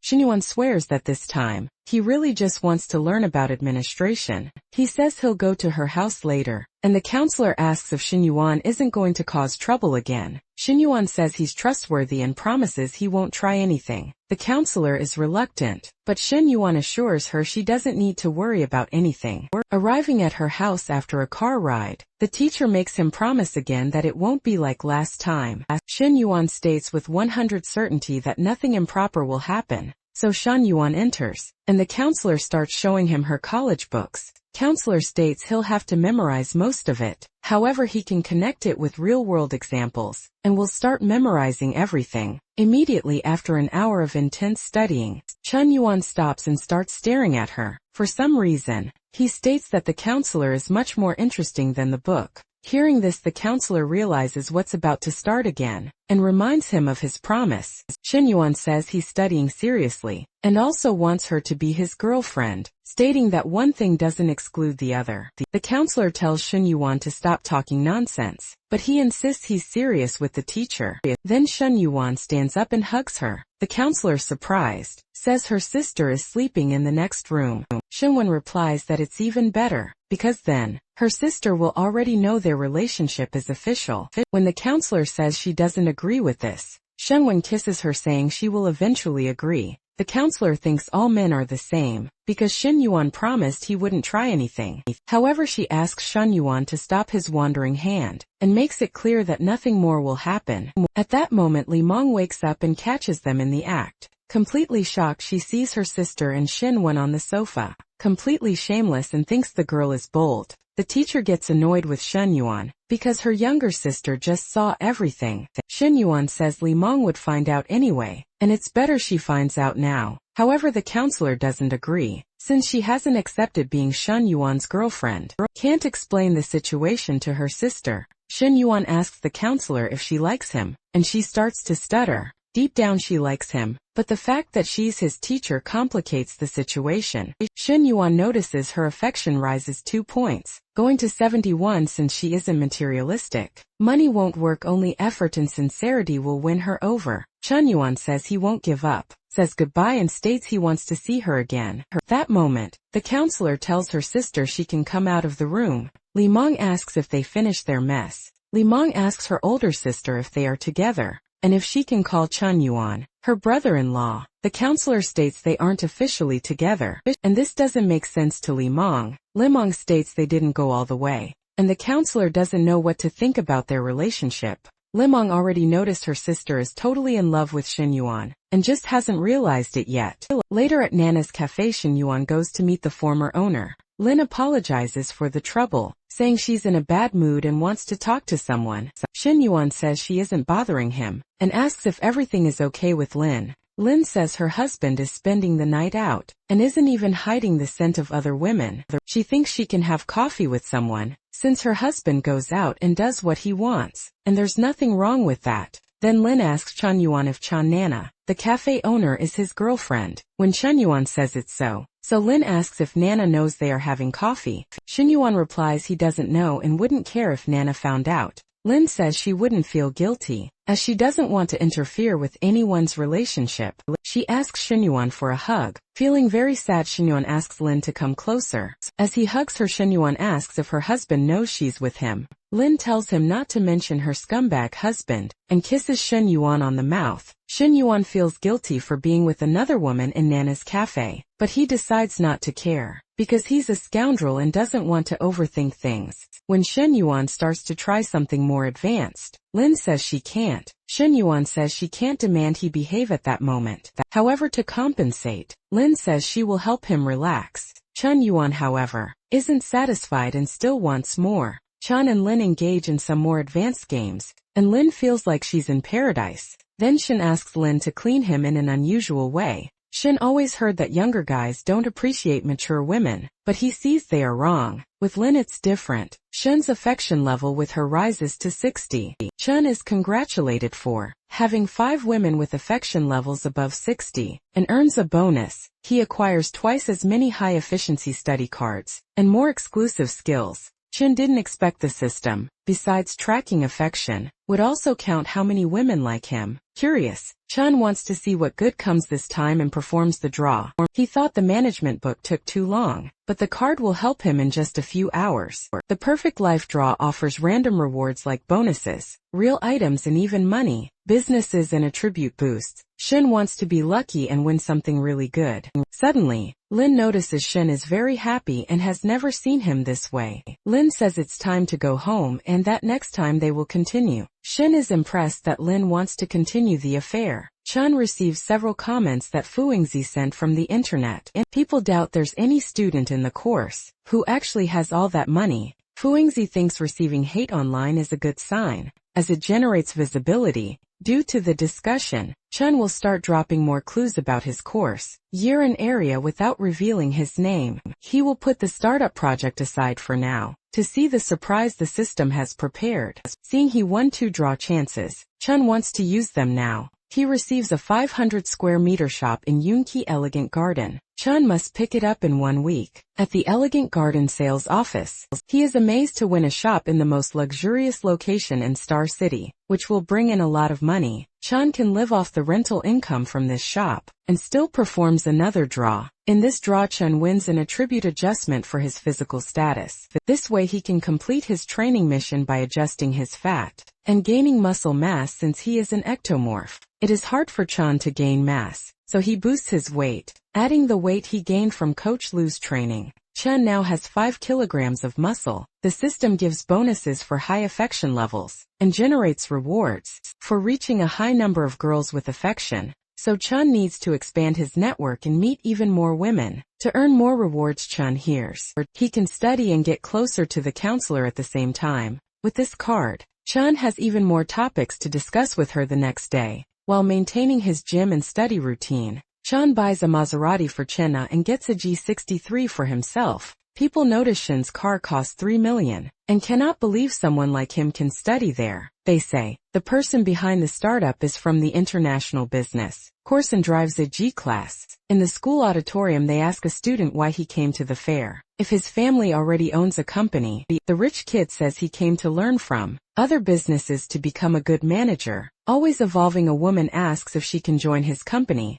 If she cannot get an internship, the rich man says of course, and she just needs to send her resume, as she would fit right into the company. Freshmen looking for internships can apply to his company. He offers to help however he can, since they are from the same college. People think he does not come there to learn, but just to show off and pick up women. The girls think the senior is humble. Unlike Shun, who only has a coffee shop and chases older women, having a coffee shop compared to a company is ridiculous. In this girl's view, the other rich girl thinks it is better not to even talk about Yuan. After what he did, they lose respect for him. The senior asks the freshman if she has time to have dinner with him after the fair, and she accepts. Students no cars are prohibited on campus, and wonder what is happening. After all, out of nowhere, a G-class parks there, grabbing everyone's attention. Gossip spreads across campus, saying the student, who invested 10 million in the startup, is the same one driving that car. If he is rich and a university student, he is more interesting than the other older student. Shin Yuan asks his 2 friends if they want a ride back to the dorm. That moment, the girls are shocked to discover Shin Yuan is driving the car. His friend is stunned to see Shin Yuan behind the wheel of the G-Wagon. Gold Digger approaches thinking Shin Yuan is just the car's driver, but looking through the window, she sees no one in the back seat. Shin Yuan's friends realize her intention and tell the girl to move, because they are getting in the car. The girls wonder how someone like Shin Yuan can be so rich, and no one knew until now. They question if even apologizing Shin Yuan would forgive them, and they conclude he would not. The news that Shin Yuan owns the G-Wagon quickly goes viral. Across the college campus, the girls forget everything else, and their only goal becomes the protagonist. If he were a 60-year-old billionaire, they would have doubts, but Shin Yuan is 21 and handsome. They find his number and decide to try and win over our playboy hero. One of the girls, even with a boyfriend, states that if she gets a chance with Shin Yuan, she will dump her boyfriend instantly. Long Jinghan talks to Fuingzi about working with Shin Yuan. At the startup, Long Jinghan asks Fuingzi to introduce Shin Yuan to her. Wuingzi replies that Long Jinghan should focus on radio, since she is in her 2nd year. Long Jinghan argues that the job market is competitive, and she wants to prepare now. That is why she has a sudden interest in entrepreneurship. Fuingzi obviously does not believe the lie. Long Jinghan is known as the Little Dragon Maiden for her sculpted body and short stature. Later, Fuingzi changes her mind, realizing she is trying to arrange a marriage for Shin Yuan. Many online comments pop up on Shin Yuan's phone. but he does not even look at them. Xinyuan says the number of messages and the harassment he is suffering is a bit disgusting. His friend asks if Xinyuan is hooking up with so many women that he is already feeling sick. Xinyuan replies that if it were just women, it would be fine. The problem is that many guys are also adding him. Even girls who cannot talk to Xinyuan are messaging his friends. Our hero asks his friends not to reply to these girls. His friends get annoyed because they have not been with anyone for years, while Xinyuan is with many. Xinyuan thinks that for every 500 reputation points, gets a lottery chance able to win exclusive skills or attribute points. He concludes that if it were not for this system mission, he would not even waste time on fame and reputation. For Xinyuan, no matter how much people talk about him, it is worth nothing if it does not have a real impact on the students. He wants to gain their respect and increase his reputation, which is currently 33 at this moment. Xinyuan decides to talk to Fuingzi and sends a message, asking to meet her at the office soon. Next he calls Hui Hui, who asks if she can spend time with him today. Xinyuan also tells Hui Hui to go to his office at school. Now that he is famous, Xinyuan cannot walk around with Hui Hui to avoid gossip. Xinyuan tells his friends he is leaving, and that they should not expect him back today. He states that their time to find women will come, even with summer ending. When Xinyuan meets Hui Hui, she hugs him. Xinyuan calls her to talk. Inside the office, Hui Hui comments that he is famous, and all the girls on campus know him. She says they even leaked Xinyuan's data online, and he thinks the college students are too emotional. Hui Hui advises Xinyuan to protect himself more, because men also need protection. Xinyuan asks why Hui Hui closed the window. Hui Hui says it's to show him something she wants to try. However, Xinyuan refuses, as he has a meeting right now. Hui Hui makes a sensual gesture to provoke Xinyuan. Meanwhile, Fuingzi hears a strange noise coming from inside Xinyuan's office, and realizes it's not business talk. Knowing her boss is powerful, Fu realizes the conversation isn't normal and hides. As a secretary, Fu's role is to stay by the door, so no one hears what's happening inside. A class period passes, and Fu realizes they still aren't finished and she is already tired. The door opens and Hui Hui exits, looking at Fu as if to ensure the man is hers. Hui Hui approaches Fu and asks what the boss wanted to talk about. Xinyuan says the buzz is great because of Hui Hui. However, Hui Hui, with humility, says she couldn't have done it alone. Xinyuan says that with this hype, the project will attract many people, and he wants ideas with potential. Hui Hui asks what the criteria will be, and Xinyuan asks that it matches the school's new vibe.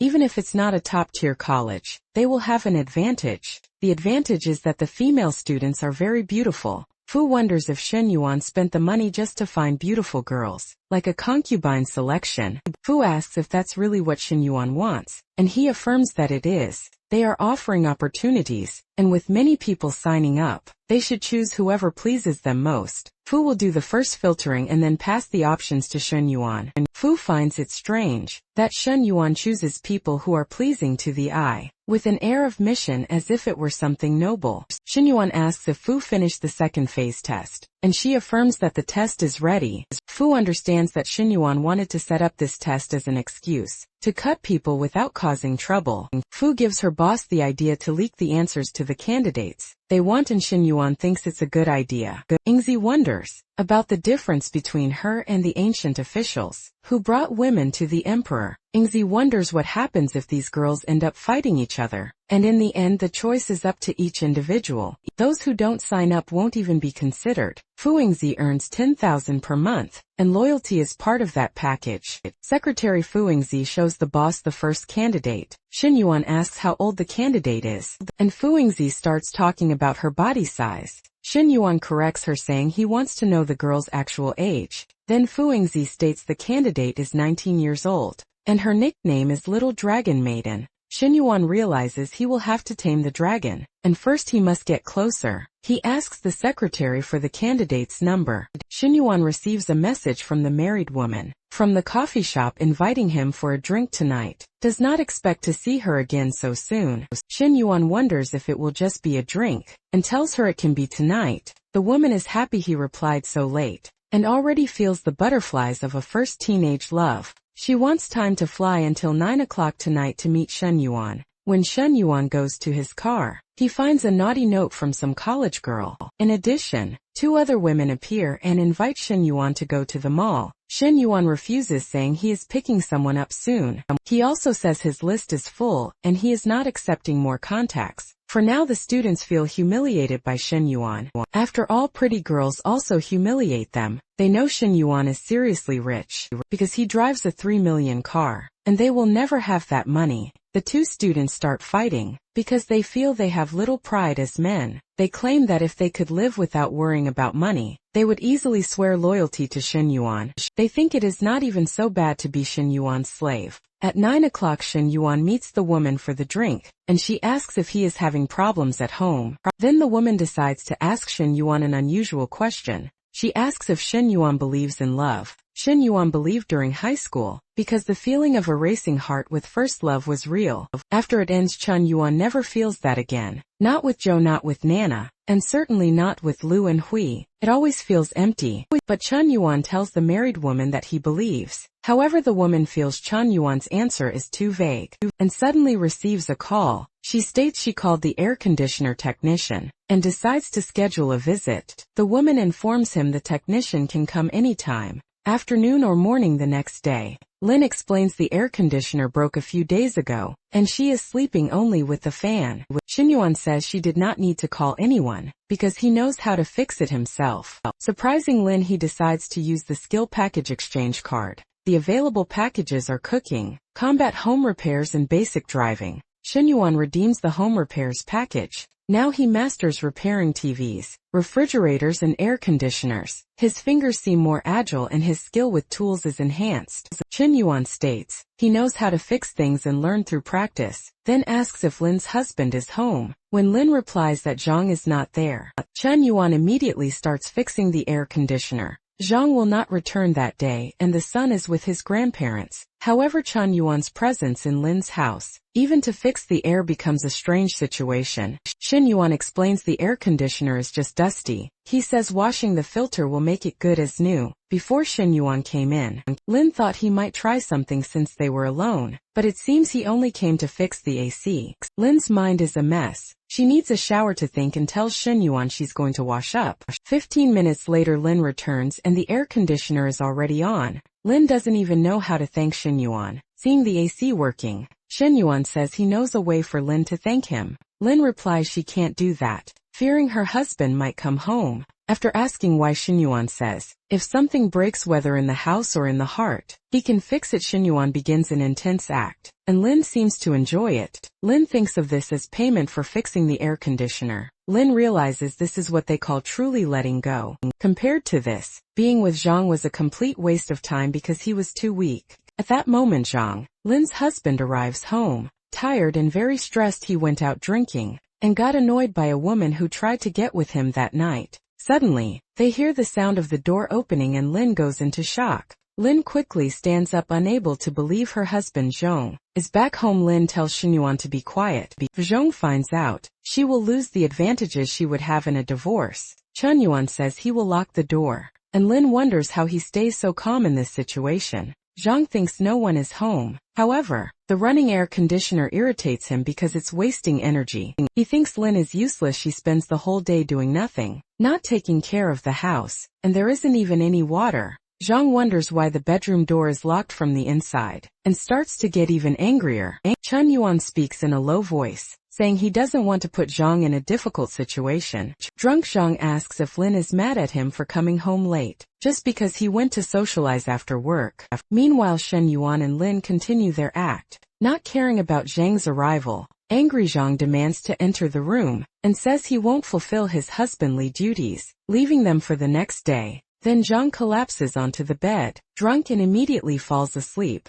Lin asks Shen Yuan to make less noise, because her husband is on the other side of the wall. Shen Yuan says Zhang snores like a pig, and won't hear or know anything that's happening. Shen Yuan claims Zhang snores so much that his own body ends up reacting unintentionally. Lin thinks Shen Yuan is playing with danger, and doesn't want to get carried away by emotion. Lin tries very hard not to make any noise, so Zhang hears nothing. The next morning, Zhang wakes up with a hangover. He's sure the bartender spiked his drink. He notices Lin hasn't made coffee in 2 years. and wonders what's gotten into his wife. A proper wife at home and adventures outside is the life Zhang wants. Zhang asks if Lin slept well. After all, she locked the bedroom door again. Looking very good, Lin says she slept perfectly. Zhang thinks it's strange when Lin changes out of nowhere. It means something is going on. He wonders if Lin is plotting something against him. Still suspicious, the husband checks the sheets and the trash can, but finds nothing suspicious. He concludes he's imagining things, and decides to have breakfast with his wife. However, he mentions hearing a noise in the wall and asks if she heard it too. His wife, feigning ignorance, claims she slept deeply and heard nothing. She then comments that the air conditioner, which was broken, now works perfectly. She explains she called a technician to fix it. Husband realizes the noise he heard was from the repair, and his heart calms at a coffee shop. Liang, Zhou's best friend, notices Zhou hasn't slept in 2 days. Zhou reveals the reason is her ex-boyfriend, Shen Yan, who became a millionaire, which makes her extremely sad. Liang asks which ex, and Zhou confirms it's Shen Yan, as she's never had another. Liang expresses surprise, remembering Shen Yan was broke and had even sold his car. Zhou explains that after their breakup, Chen Yuan prospered, buying an apartment and a car for another woman. Shocked by the mention of over 5 million, Liang questions if the money isn't fake. Zhou then shows that the woman in question is her personal trainer, who posted stories with the car, and even quit her job to be with Chen Yuan. Zhou feels unlucky, regretting leaving Xinyuan for Ho Jun while her ex now swims in money. Liang tries to console her, saying the past is behind her, and that with her looks and job at an airline, Zhou will find a good match. However, Zhou declares that nowadays, she's only interested in men with at least 10 million. Liang is shocked when Zhou reveals she wants to get back with Shen Yuan. The problem is he blocked her and she can't find him at college. Questioning how he got so rich, Liang suggests Zhou lowers her standards. A bit annoyed, Zhou replies that Liang knows her and knows she can't do that. Her heart aches, thinking the money Shen Yuan spends on other women should be hers. She asks her friend to help her go after Chen Yuan. Liang then starts typing frantically, jokingly asking Zhou for the number of a psychiatric hospital. Meanwhile, at a hotel, Coach Lu Menglu observes the view. Chen Yuan asks what she's doing standing there looking out the window. Lu Menglu comments that she finds it strange that, even with the training plan and diets, Chen Yuan's results are far above normal. Chen Yuan states he's different from others, and that's why everything worked out so well. His brain, immunity and activity significantly improved due to the exercises, which will become routine. He reflects that many people live with poor health, and decides to work to improve their health, obviously earning money and building a good reputation. Xinyuan tells his trainer not to wait for him, as he has other commitments. Lu Menglu replies that it's fine and she will wait for him. She plans to prepare a meal and workout clothes for Xinyuan every morning, intending to stay by his side forever. Xinyuan thinks about his achievements. Wei was the first to be with him, and he gave her 2 bags, but with his dream of earning billions, she ended up receiving very little. While Nana and Meng got a house and a car, he decides he will compensate Hui as he feels he owes her. Min Hui talks with her cousins at a restaurant near the college campus. She assures them she's doing well with her classmates, and invites them to eat as much as they want. The cousins ask about the job market for international trade majors, and if she's starting an internship soon. Min Hai replies that her internship starts next semester, and she hasn't thought about her career yet. When her cousins insist she should plan, because the college is considered weak, she states she already knows that. They then ask if she's dating, as it's harder to find someone after college.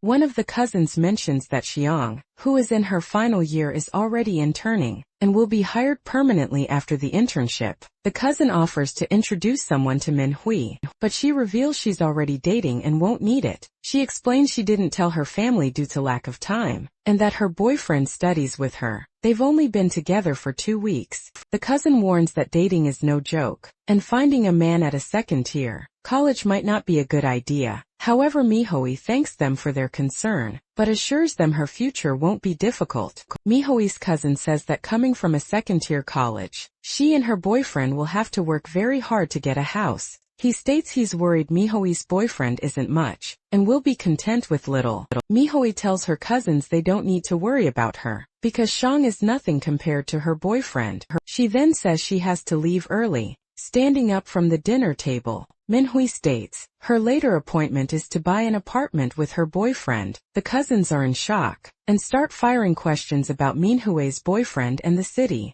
which is very expensive, that is until Shen Yuan appears outside. And Minhui confirms that his family situation is good, and he has plenty of money. When Shen Yuan arrives, he asks Minhui if she is ready to go and is introduced to her cousins. Shen Yuan apologizes, saying he cannot join them, because he scheduled an apartment viewing with Minhui. However, he insists on paying their bill. The cousins reply that there is no problem, as they will soon be family and will see each other more often. The cousins wonder if Shen Yuan is really going to buy an apartment, concluding it must be true since he drives a car worth 3 million. They also feel ashamed for having tried to set Minhui up with one of their own cousins. Minhui's cousin admits she has never felt so embarrassed in her life. Turning red with shame, Shen Yuan buys a 166 square meter apartment costing 3 million. For Minhui, the purchase yields a cashback of 6 million, bringing Shen Yuan's total balance to 31 million. Minhui says she does not know how to thank him, and in response Shen Yuan teases her. He says that in a little while he will put on an adult movie for her, claiming she will learn quickly. Minhui's affinity jumps to 93. When Shen Yuan says these indecent things to provoke her, her affinity level rises from 91 to 93. Reach 100. She will need dedication, and Shen Yuan promises to try tonight. Meanwhile, Shen Yuan receives a message from a freshman girl, asking what he is doing. She asks for entrepreneurship tips. Shen Yuan accepted her friend request, but does not reply to the messages. The freshman thinks that no matter how busy Shen Yuan is, he could at least reply to her on WhatsApp. Her friends say it is better not to get involved, as the competition for Shen Yuan is absurd, and chasing him will be a waste of time. They decide to focus on their studies and do research in the library. However, the freshman wants to please Shen Yuan, and does not think that approach will work. She thinks Shen Yuan is handsome, rich, must have millions in the bank, so she does not judge the girls chasing him. After all, she is doing the same, and will focus on finishing her business proposals. Shen Yuan asks Minhui what she wants to do in the future, and she replies that she wants to try entering the incubator program. Shen Yuan states he has other companies, and can find a way for Minhui to get rich. He knows that if she stays all over him on campus, she will lose the chance to build her all-female team. Therefore, Shen Yuan pitches other business ideas, and lists the names of several adult movie actresses. Minhui feels embarrassed and asks how Shen Yuan knows so many names. She settles for his answer that he just researched them all. She picks one with her eyes closed, and 20 minutes later, things get heated between them. Minhui can hardly believe she learned those moves, and asks if Shen Yuan will see her more often because of it. She wonders if there are 10 other girls just like her, doing things solely to please him. The next morning, Shen Yuan wakes up to his phone vibrating and Minhui shouting. He receives a call from Lu Hang, who sounds desperate, asking what happened. Lu Hang tells Shen Yuan to stop stalling and come to the location he sent, which worries Shen Yuan. He changes his plans, but Lu Hang suddenly changes the meeting spot. When Shen Yuan is almost there, Shen Yuan gets irritated because Lu Hang moved the location at the last minute. However, Lu Hang claims he just arrived because he was dragged there, and insists Shen Yuan come over. He offers no explanation, saying he will wait downstairs. If Shen Yuan takes more than half an hour, he is leaving. Shen Yuan realizes this new spot is dangerously close to the counselor's house, and hopes he does not have the bad luck of running into her. Stranger asks Shen Yuan why he is just standing there, when he could be enjoying himself, claiming girl number 98 is incredible. Shen Yuan refuses, saying he already has plenty of beautiful women by his side, and has no interest in entering that place. The man admires Shen Yuan's car, saying it is his dream vehicle. Shen Yuan replies that he just bought the G-Class. He tells the man to cut it out and asks why Lu Hang called him there. Lu Hang reminds him that he is a partner in the bar, and cannot just vanish as the renovations will be done in 2 days. Li Yuhang wants Shen Yuan to go inside to talk and check the service, eager to show him girl number 98. Suddenly Li Meng and the counselor spot Shen Yuan on the street, and recognize him immediately. Shen Yuan's friend notices his expression shift, assuming Shen Yuan is interested in girl number 98. Ashamed, Shen Yuan thinks it is a terrible coincidence to run into the teacher. Right there his friend then asks who the women are. Shen Yuan asks them to wait, but Li Meng drags the counselor away. Shin Yuan asks if the counselor is on her way to cook, and offers to help her furious. Li Meng says Shin Yuan has no shame standing in a place like that, and that he has hurt her sister. Shin Yuan tries to explain, saying they got it all wrong and that he was just waiting for a friend. Li Meng finds his excuse completely idiotic, and reveals that the counselor had made a real effort to accept him. She even bought a return gift for the bag Shin Yuan gave her. But now Li Meng tells him to get out of their sight immediately. Meanwhile, the teacher's affinity points start plummeting, dropping down to 60. This ridiculous situation ruined everything. Just when Shen Yuan was close to winning her over, his friend asks if he needs help, explaining the situation to his new girlfriend. Shen Yuan replies that the girl is furious, and that his friend's explanation would not help at all. Right now, Shen Yuan feels down because this time he really hurt the counselor. His friend comments he's never seen her before. Shen Yuan explains the counselor is his English teacher for the international trade course. Shen Yuan's friend is surprised to learn he's involved with his teacher, and comments that Shen Yuan hid it very well. Shen Yuan wants a chance to explain everything to the counselor, and then they can go somewhere quieter to talk. When he meets Chen Na, she's happy. Shen Yuan came to the cafe. Shen Yuan says he brought a friend for coffee. Chen Na orders a latte and an iced Americano. Shen Yuan's friend comments he's seen Chen Na somewhere before, but he can't remember where. Chen Yan then explains that Chen Na was Lin Guangyao's cousin's girlfriend. Chen Yan's friend asks if he got involved with Lin Guangyao's cousin's girlfriend, and how Chen Na ended up at that cafe. Chen Yuan says it was a mutual attraction between them. Chen Yuan's friend finds it absurd that he's involved with both his teacher and a friend's ex-girlfriend. Cutting the conversation short, Chen Yuan says he wants to step away from the bar, and that his friend should handle everything. Shen Yuan's friend says he's not sure if he can manage the bar without him. Shen Yuan replies that he trusts his friend, and knows too much interference can cause a clash of ideas and ruin their friendship. Shen Yuan's friend promises he'll do everything not to disappoint him. At that moment, Shen Yuan's coffee arrives. He thanks the woman serving him and calls her sister-in-law. The woman tells her boyfriend, Shen Yuan's friend, that his shirt is wrinkled and fixes it for him. Shen Yuan notices they are so close that being there makes him miss having a relationship in his life. Chen Na's younger sister once experienced during the holidays and thought about working at the cafe. Chen Yuan says it's a great idea. After that, Chen Na goes to take a shower as it was a tough day. Meanwhile, Chen Yuan decides to call the counselor to explain himself. However, the counselor doesn't answer and Chen Yuan wonders if she's okay. Li Meng says Shen Yuan has the nerve to call, and tells the counselor to block him immediately. Li Meng states that Shen Yuan isn't worth the counselor's sadness, as he's a man of bad character. The teacher wonders why men like places like that, which are brothels. Li Meng replies that most men are like that. The counselor then wonders why she's suffering, if she already knows what men are like. Li Meng says men chase excitement, and when their needs aren't met, they seek out those places.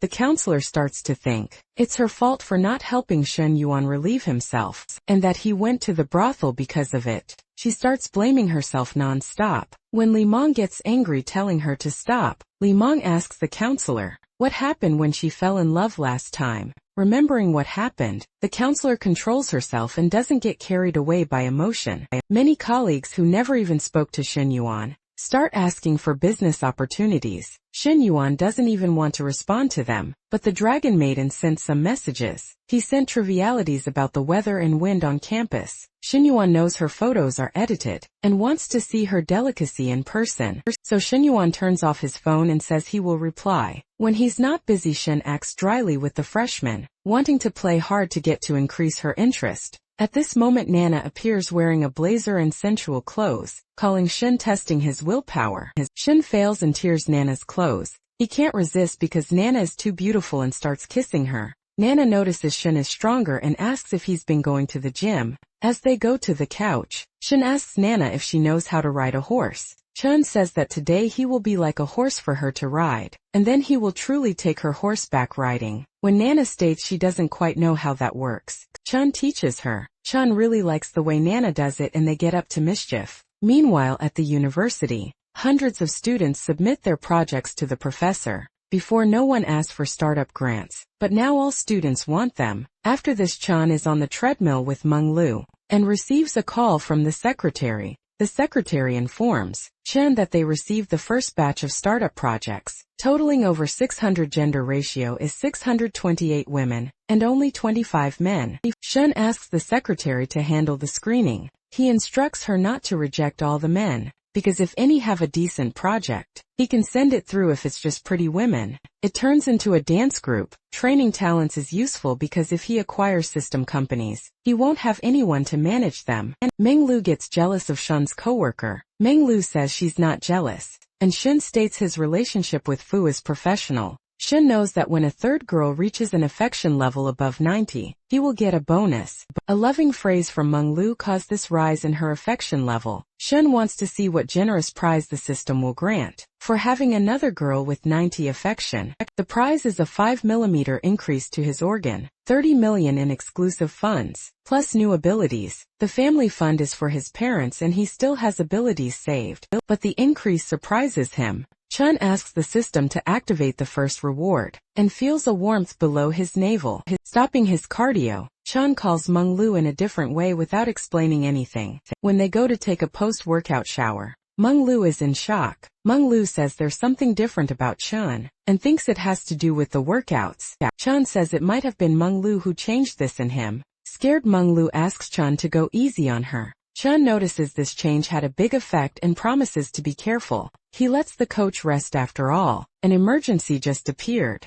Chen knows his other women will also have to adapt to his new spear. A day after the incident with the counselor, Chen gets scared seeing she doesn't respond or answer his calls. Chen thinks, only by talking in person will she understand he didn't do anything, and that it was all a misunderstanding. So he knocks on her door lying and saying he's a downstairs neighbor. When she opens it and sees Chen, she recognizes him and says he's lying again. Chen asks to enter her house. She asks why he wants to enter and what he's going to try to do. Chen says he wants to explain himself, because she misunderstood everything the day before. The counselor states she won't believe he went to that place and did nothing. However, Chen says he really didn't do anything there. He says she doesn't want explanations and also doesn't believe Chen. Chen states his childhood friend changed the meeting location to that club because he wanted to talk. It was a coincidence they saw him there, and he tried to call to explain, but she refused his calls. The counselor asks how Shen can prove he was just waiting for someone and did nothing.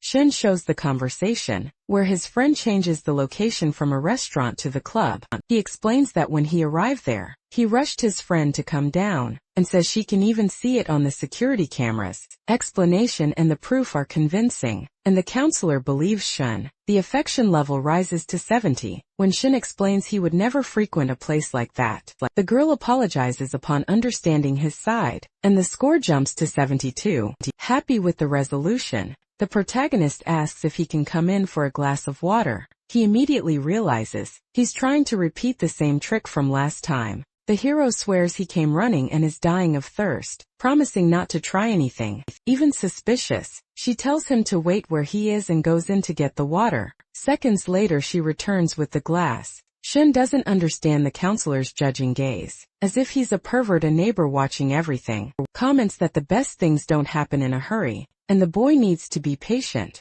However, the protagonist retorts saying, he who rushes gets the hot meal and he who delays gets the scraps. The older woman is charmed by his boldness, and thinks about hiring a similar companion. The visit was worth it to resolve the misunderstanding, as he gains an invitation to go out and increases their affinity. Later, Su Jui invites our hero to a video call. She informs him that the electrical and plumbing work is complete, and asks when he can see it. Chen says he's coming right now and tells Su to wait for him. Half an hour later he arrives and questions why she's so nervous, acting as if he's going to do something improper. They enter and Zoe shows him everything step by step. He notices she changes her demeanor, and becomes very professional when talking about her technical field. The patio was made to our protagonist's exact specifications. Chen feels at ease watching Su organize everything, and says he will take her to dinner. However, she says she needs to go home, because she has to make dinner for her brother and mother.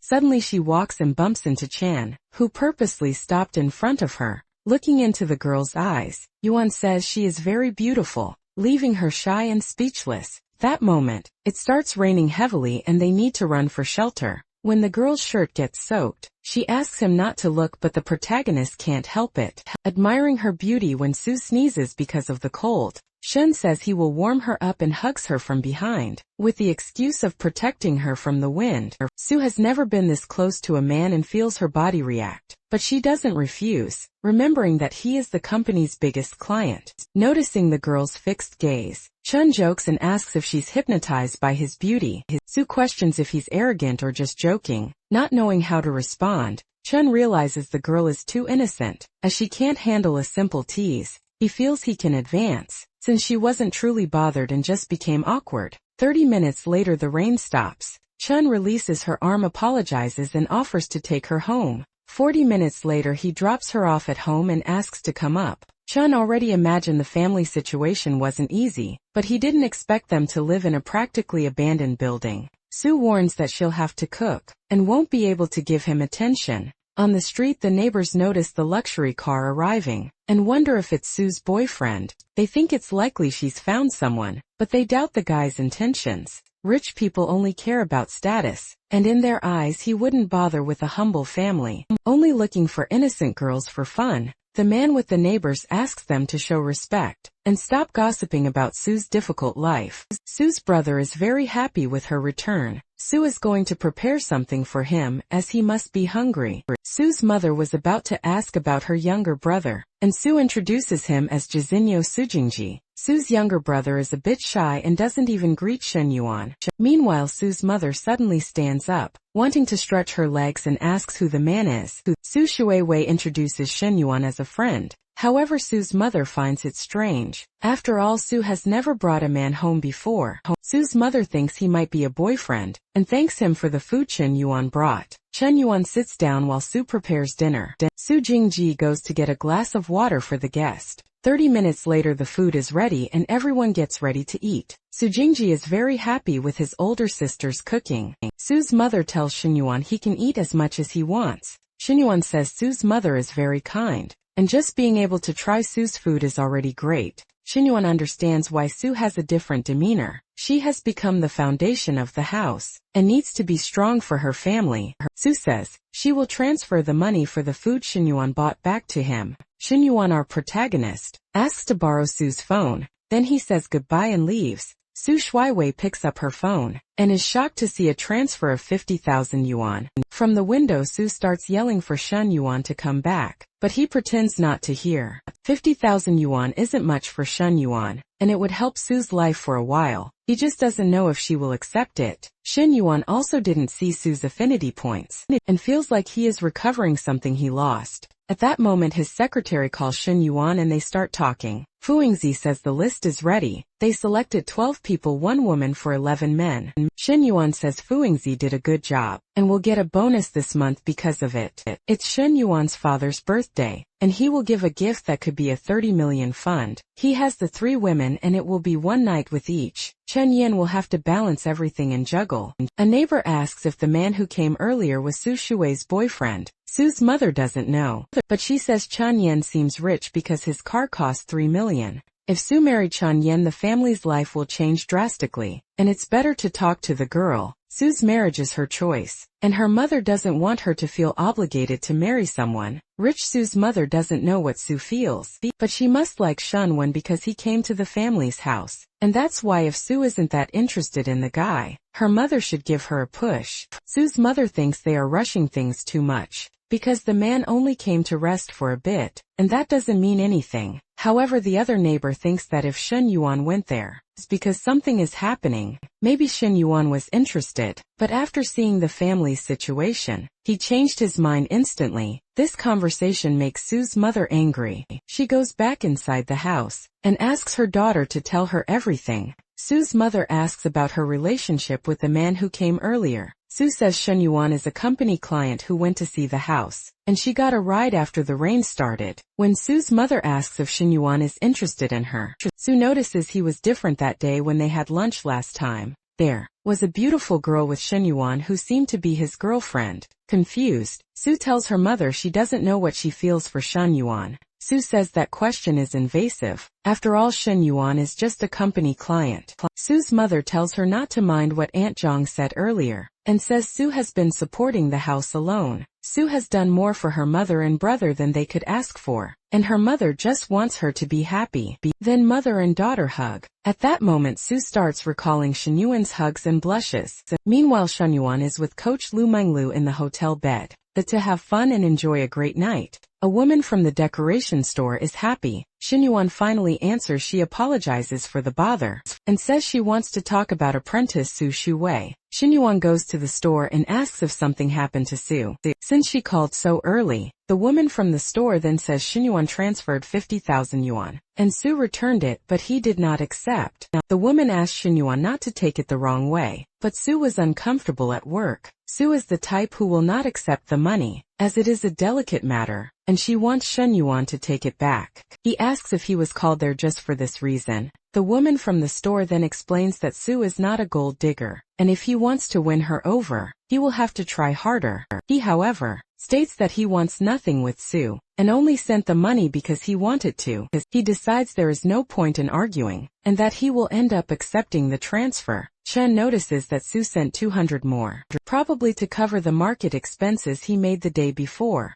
He then asks if one has made Sue entertain clients, drink at project meetings lately. The woman from the decoration store replies that Sue's only job right now is to supervise his project. He thanks her and says goodbye. Ending the meeting, the woman from the store thinks it would be good if Sue stayed with Shen, as her life and her family's would change. But Sue has principles. She reflects that nowadays many women choose easy paths, and girls like Sue are a rarity. Meanwhile, a married woman asks Shen if he is free tonight for another drink. Shen, the womanizer, replies that they do not need to go to a cafe, and can go straight to her house. The married woman warns that her husband could arrive at any moment, and Chun thinks this makes the situation even more thrilling. She says Chun can come right now, as he needs energy to fix another air conditioner. The married woman promises she will make food for Chun when he arrives. At 6 in the evening, when Chun arrives at her house, the married woman is already preparing food. She informs him that she is making pork ribs with paprika and orange.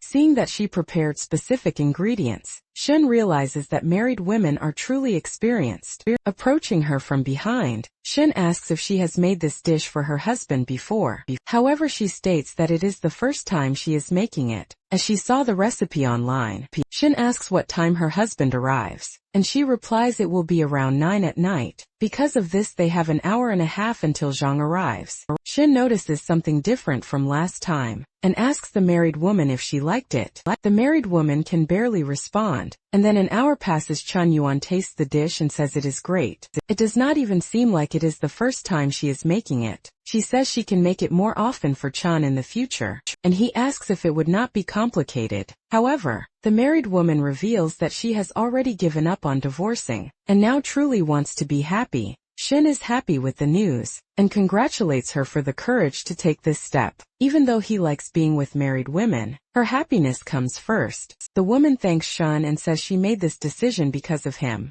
Her affinity with Shen immediately jumps to 69, and Yuan states he is not a homewrecker. This is great for Shen, who can now spend money on her without worry. After the divorce, wonders if her affection score increases with affection, and with a few small purchases, it should easily hit 90 points. Meanwhile, her husband Zhang notices a G-Wagon parked in their complex. Zhang doesn't know anyone who drives that car, but the man inside looks familiar. He remembers it's the rich guy who bought a car for Chenna, and doesn't understand why he's here. Zhang sees that Chenna even made pork ribs and thinks they are for him. Deep down, however, Chenna knows she didn't prepare such a good dinner for Zhang. Zhang asks Chenna to turn on the air conditioning, saying the fan is weak, and there's no need to save on the electricity bill. Chenna worries Shan's scent is still in the house, which is why she turned on the fan. After finishing his meal, Zhang goes to take a shower, determined to satisfy Chenna. 10 minutes later, Zhang realizes the door is locked. He thinks he took too long in the shower, and Chenna must have already fallen asleep.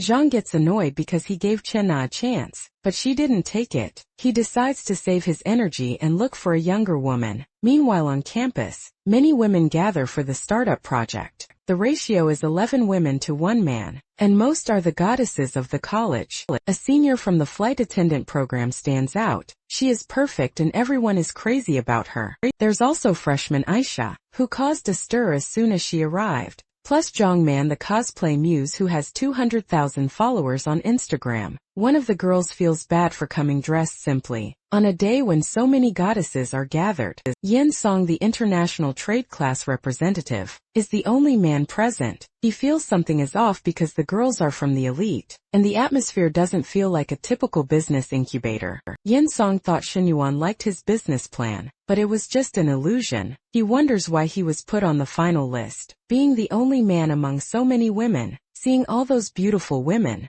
Yen Song realizes it's time for the boss to make his move. Another man appears happy to find another Chinese person there. He is a class representative who didn't know he enjoyed entrepreneurship. Shin Yuan appears and all the girls go wild at his arrival. The protagonist recognizes the Chinese man whose name is Imogen Wang. Shin Yuan says they've moved to the next phase, because their ideas are realistic and without empty promises. He recalls that one of them proposed a fried food stall project, and the other a fruit stand. Since there's no fruit stand on campus, the project will fill a need with fair prices, and will definitely be a hit. Imogen Wang thinks he's practically in the project and gets excited. He knows the ratio of men to women is for balance, as there would be too much gossip if it were just girls. On the form, Imogen Wang states, he has worked as a social media analyst, and coordinated online campaigns. Chun Yuan asks if Mojin Wang has his own team, and Mojin Wang replies, he has over 100 people and has run major campaigns. Chun Yuan says that's all for now, and he will start interviews with the other candidates. The protagonist thinks that once he opens his own company, Ogin Wang's contact will be very useful. Shin Yuan is surprised. He didn't expect to find such good and intelligent girls. Since Fu is working for Shin Yuan, she is doing her best to follow his orders. The interviews are over, and Shin Yuan asks what the junior is doing there. The junior approaches the senior, wanting to speak with President Shin alone. He allows the junior to enter, and asks his assistant to step out for a moment. Then the junior asks what he wants to talk about, and questions if she's been disqualified after all. During the interview, Chan Yuan barely looked at her, focusing on the other two candidates instead. But he says the results will only come out after the second assessment. When the junior asks if she'll get another chance, Chun Yuan says he's already given her several chances. After all, letting her return to the room was already a chance for redemption. The junior already has her accounting certificate, and is preparing for the junior economist exam. Even without experience, she can handle cash flow, financial reports and other tasks.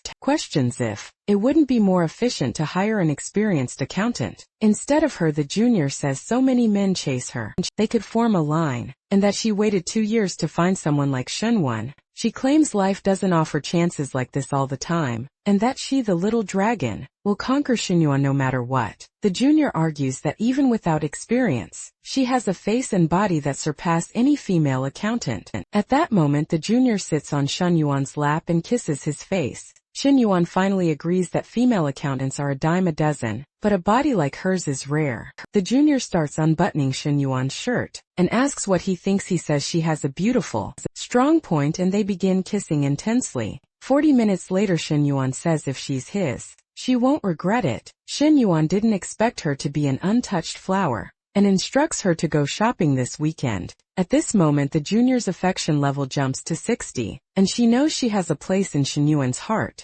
Shinyuan celebrates that Long Jinghan's affinity rate finally appears. 10 minutes later, Long Jinghan returns in pain after the act she performed with Shinyuan. Buingzi notices and asks if the junior really needed to do that long. Jinghan tells the senior that everything is fine, because she understands what true happiness is. Now he prepares for his father's birthday, and checks the car he ordered for him, and the jewelry for his mother. Next day, his sister sees their father's car, and wants to get her license by the holidays, to have one just like it. His mother asks Shenyuan not to spoil his sister, who just finished her exams and whose life is just beginning. His father says it's just a car, and that the aunts and uncles are already waiting, so they should go. They head to the hotel, and his sister tells their mother that she has a brother, who loves her more after this tantrum. His mother tells his sister to behave and get into the car immediately. Meanwhile, the relatives question the delay. irritated that they are waiting for the hosts. They argue that if there was a delay, they should have been informed since many guests arrived early. One of them comments that their son, Yao, borrowed money from the Shun family a long time ago and already paid it back, but now the Shuns are acting arrogantly. Hong called yesterday to inform them, but the old woman ended up forgetting to pass on the information. This shows how poorly planned it was, and they don't understand why only one family was informed, and not everyone for them. Informing about the delay was an obligation for the hosts at a family party. A family member observes that everyone has already benefited from the Shun family, and now that they have gone bankrupt, I badmouth them now. The Shuns act all important in front of everyone, and believe the birthday dinner will be terrible. A woman tells third brother that the responsibility falls on him. When the time comes, Old Chin's birthday dinner will be the talk of the town, and one family member knows it. He notices that third uncle has a new car, and knows his factory is doing well. Young third uncle says he's only earning a little extra, and that when working in business, a decent car is necessary. A relative suggests Yang get a discounted monthly plan to take care of the new car. Yang tells his wife to call second brother because he's still arrogant, even after going bankrupt. Yang's wife and Shin Yuan's mother have fought before, and Shin Yuan has always had better grades than their son. They wonder if something happened to the Shin family, because they are taking too long. The cousin who defends the Shin family asks them to wait longer, because it's second brother's birthday and he's the one in charge. That moment, Shin Yuan's entire family appears in the venue for the party. Old Shin apologizes for the delay, explaining they had a mishap and to make amends, he promises to take 3 shots. A kinder relative states that they didn't even wait that long, and it's not dinner time yet. Yang's wife says waiting a little doesn't kill anyone, and Yang gets annoyed with her. Yang tells second brother that he should have given notice, because if he was busy they could have picked him up. Yang insinuates that second brother's family doesn't have a car, and that after being the focus for so long, it's Yang's time to shine. However, Shen Yuan says he will bother third uncle, and hopes he's always available. Yang finds Shen Yuan rude, and decides to show off a bit in front of him now. Yang pulls a car key from his pocket, while old Shen starts drinking the shots. Yang asks if second brother will drink so much, and suggests he decide calmly, because he's not at fault for anything. Yang stages this scene to drop his expensive car key on the floor. However, the car insurance cousin doesn't even see the key fall, and doesn't move to help pick it up. He didn't want to close the deal just now, and Yauda won't fawn over Yang in front of others. Xinyuan asks if third uncle bought a new car, and returns the key to Yang. Yang says his Volvo was old and he wanted to upgrade. He claims he now has a BMW X7 and it wasn't even that expensive. Chunwa knows that model goes for less than $1 million, and says his uncle was modest to claim it wasn't expensive. Yang got an intermediate version that cost $1 million, and boasts about it. Yang always told second brother that the tourism industry is risky and unreliable. Xinyuan pretends his uncle is amazing, and Yang replies that he's just trying to make a living. Yang's wife thinks Shen Yuan is a suck-up, and thinks her husband showed off, almost humiliating them. Yang thinks it's better to be flashy so no one asks for money. Later, Shen Yuan tells his father that third brother just bought a BMW. He then asks how long his father plans to hide his own Maybach. Hearing this, Yang's wife, who believed the Shun family was bankrupt, suddenly realizes the Maybach costs a staggering $1.7 million. She immediately wonders where all this money came from. The cousins are equally shocked, demanding to know how Shen Yuan could afford such a car. Then old Shen calmly states that his son gifted him the car, and he's simply enjoying the present. The entire family is baffled, questioning if this is even true, and where such immense wealth appeared from. They remember second brother always being so serious, so they assume the drinks have gone to his head and he's clearly lying. Yang directly asks if this is some kind of joke, and how Shen Yuan possibly bought that car. Shen Yuan, however, thinks old Shen has far too much patience. He believes that after Uncle Yang's earlier display, his father should have retaliated more forcefully. Then a cousin interjects, revealing that Chen Yuan really shouldn't have bought such an expensive car, but he insisted. This cousin then drops the bombshell. Chen Yuan actually spent $3 million on the car, leaving everyone absolutely stunned by the astronomical price. Upon realizing Chun Yuan bought a $3 million car, everyone's minds race, desperately trying to figure out where he pulled all that money from. Suddenly a woman from the restaurant approaches, asking if the G-Wagon belongs to him, explaining that the vehicle is blocking another car's path. When the protagonist calmly confirms the G-Wagon is indeed his and says he'll move it, the entire family is left utterly speechless, completely frozen in disbelief.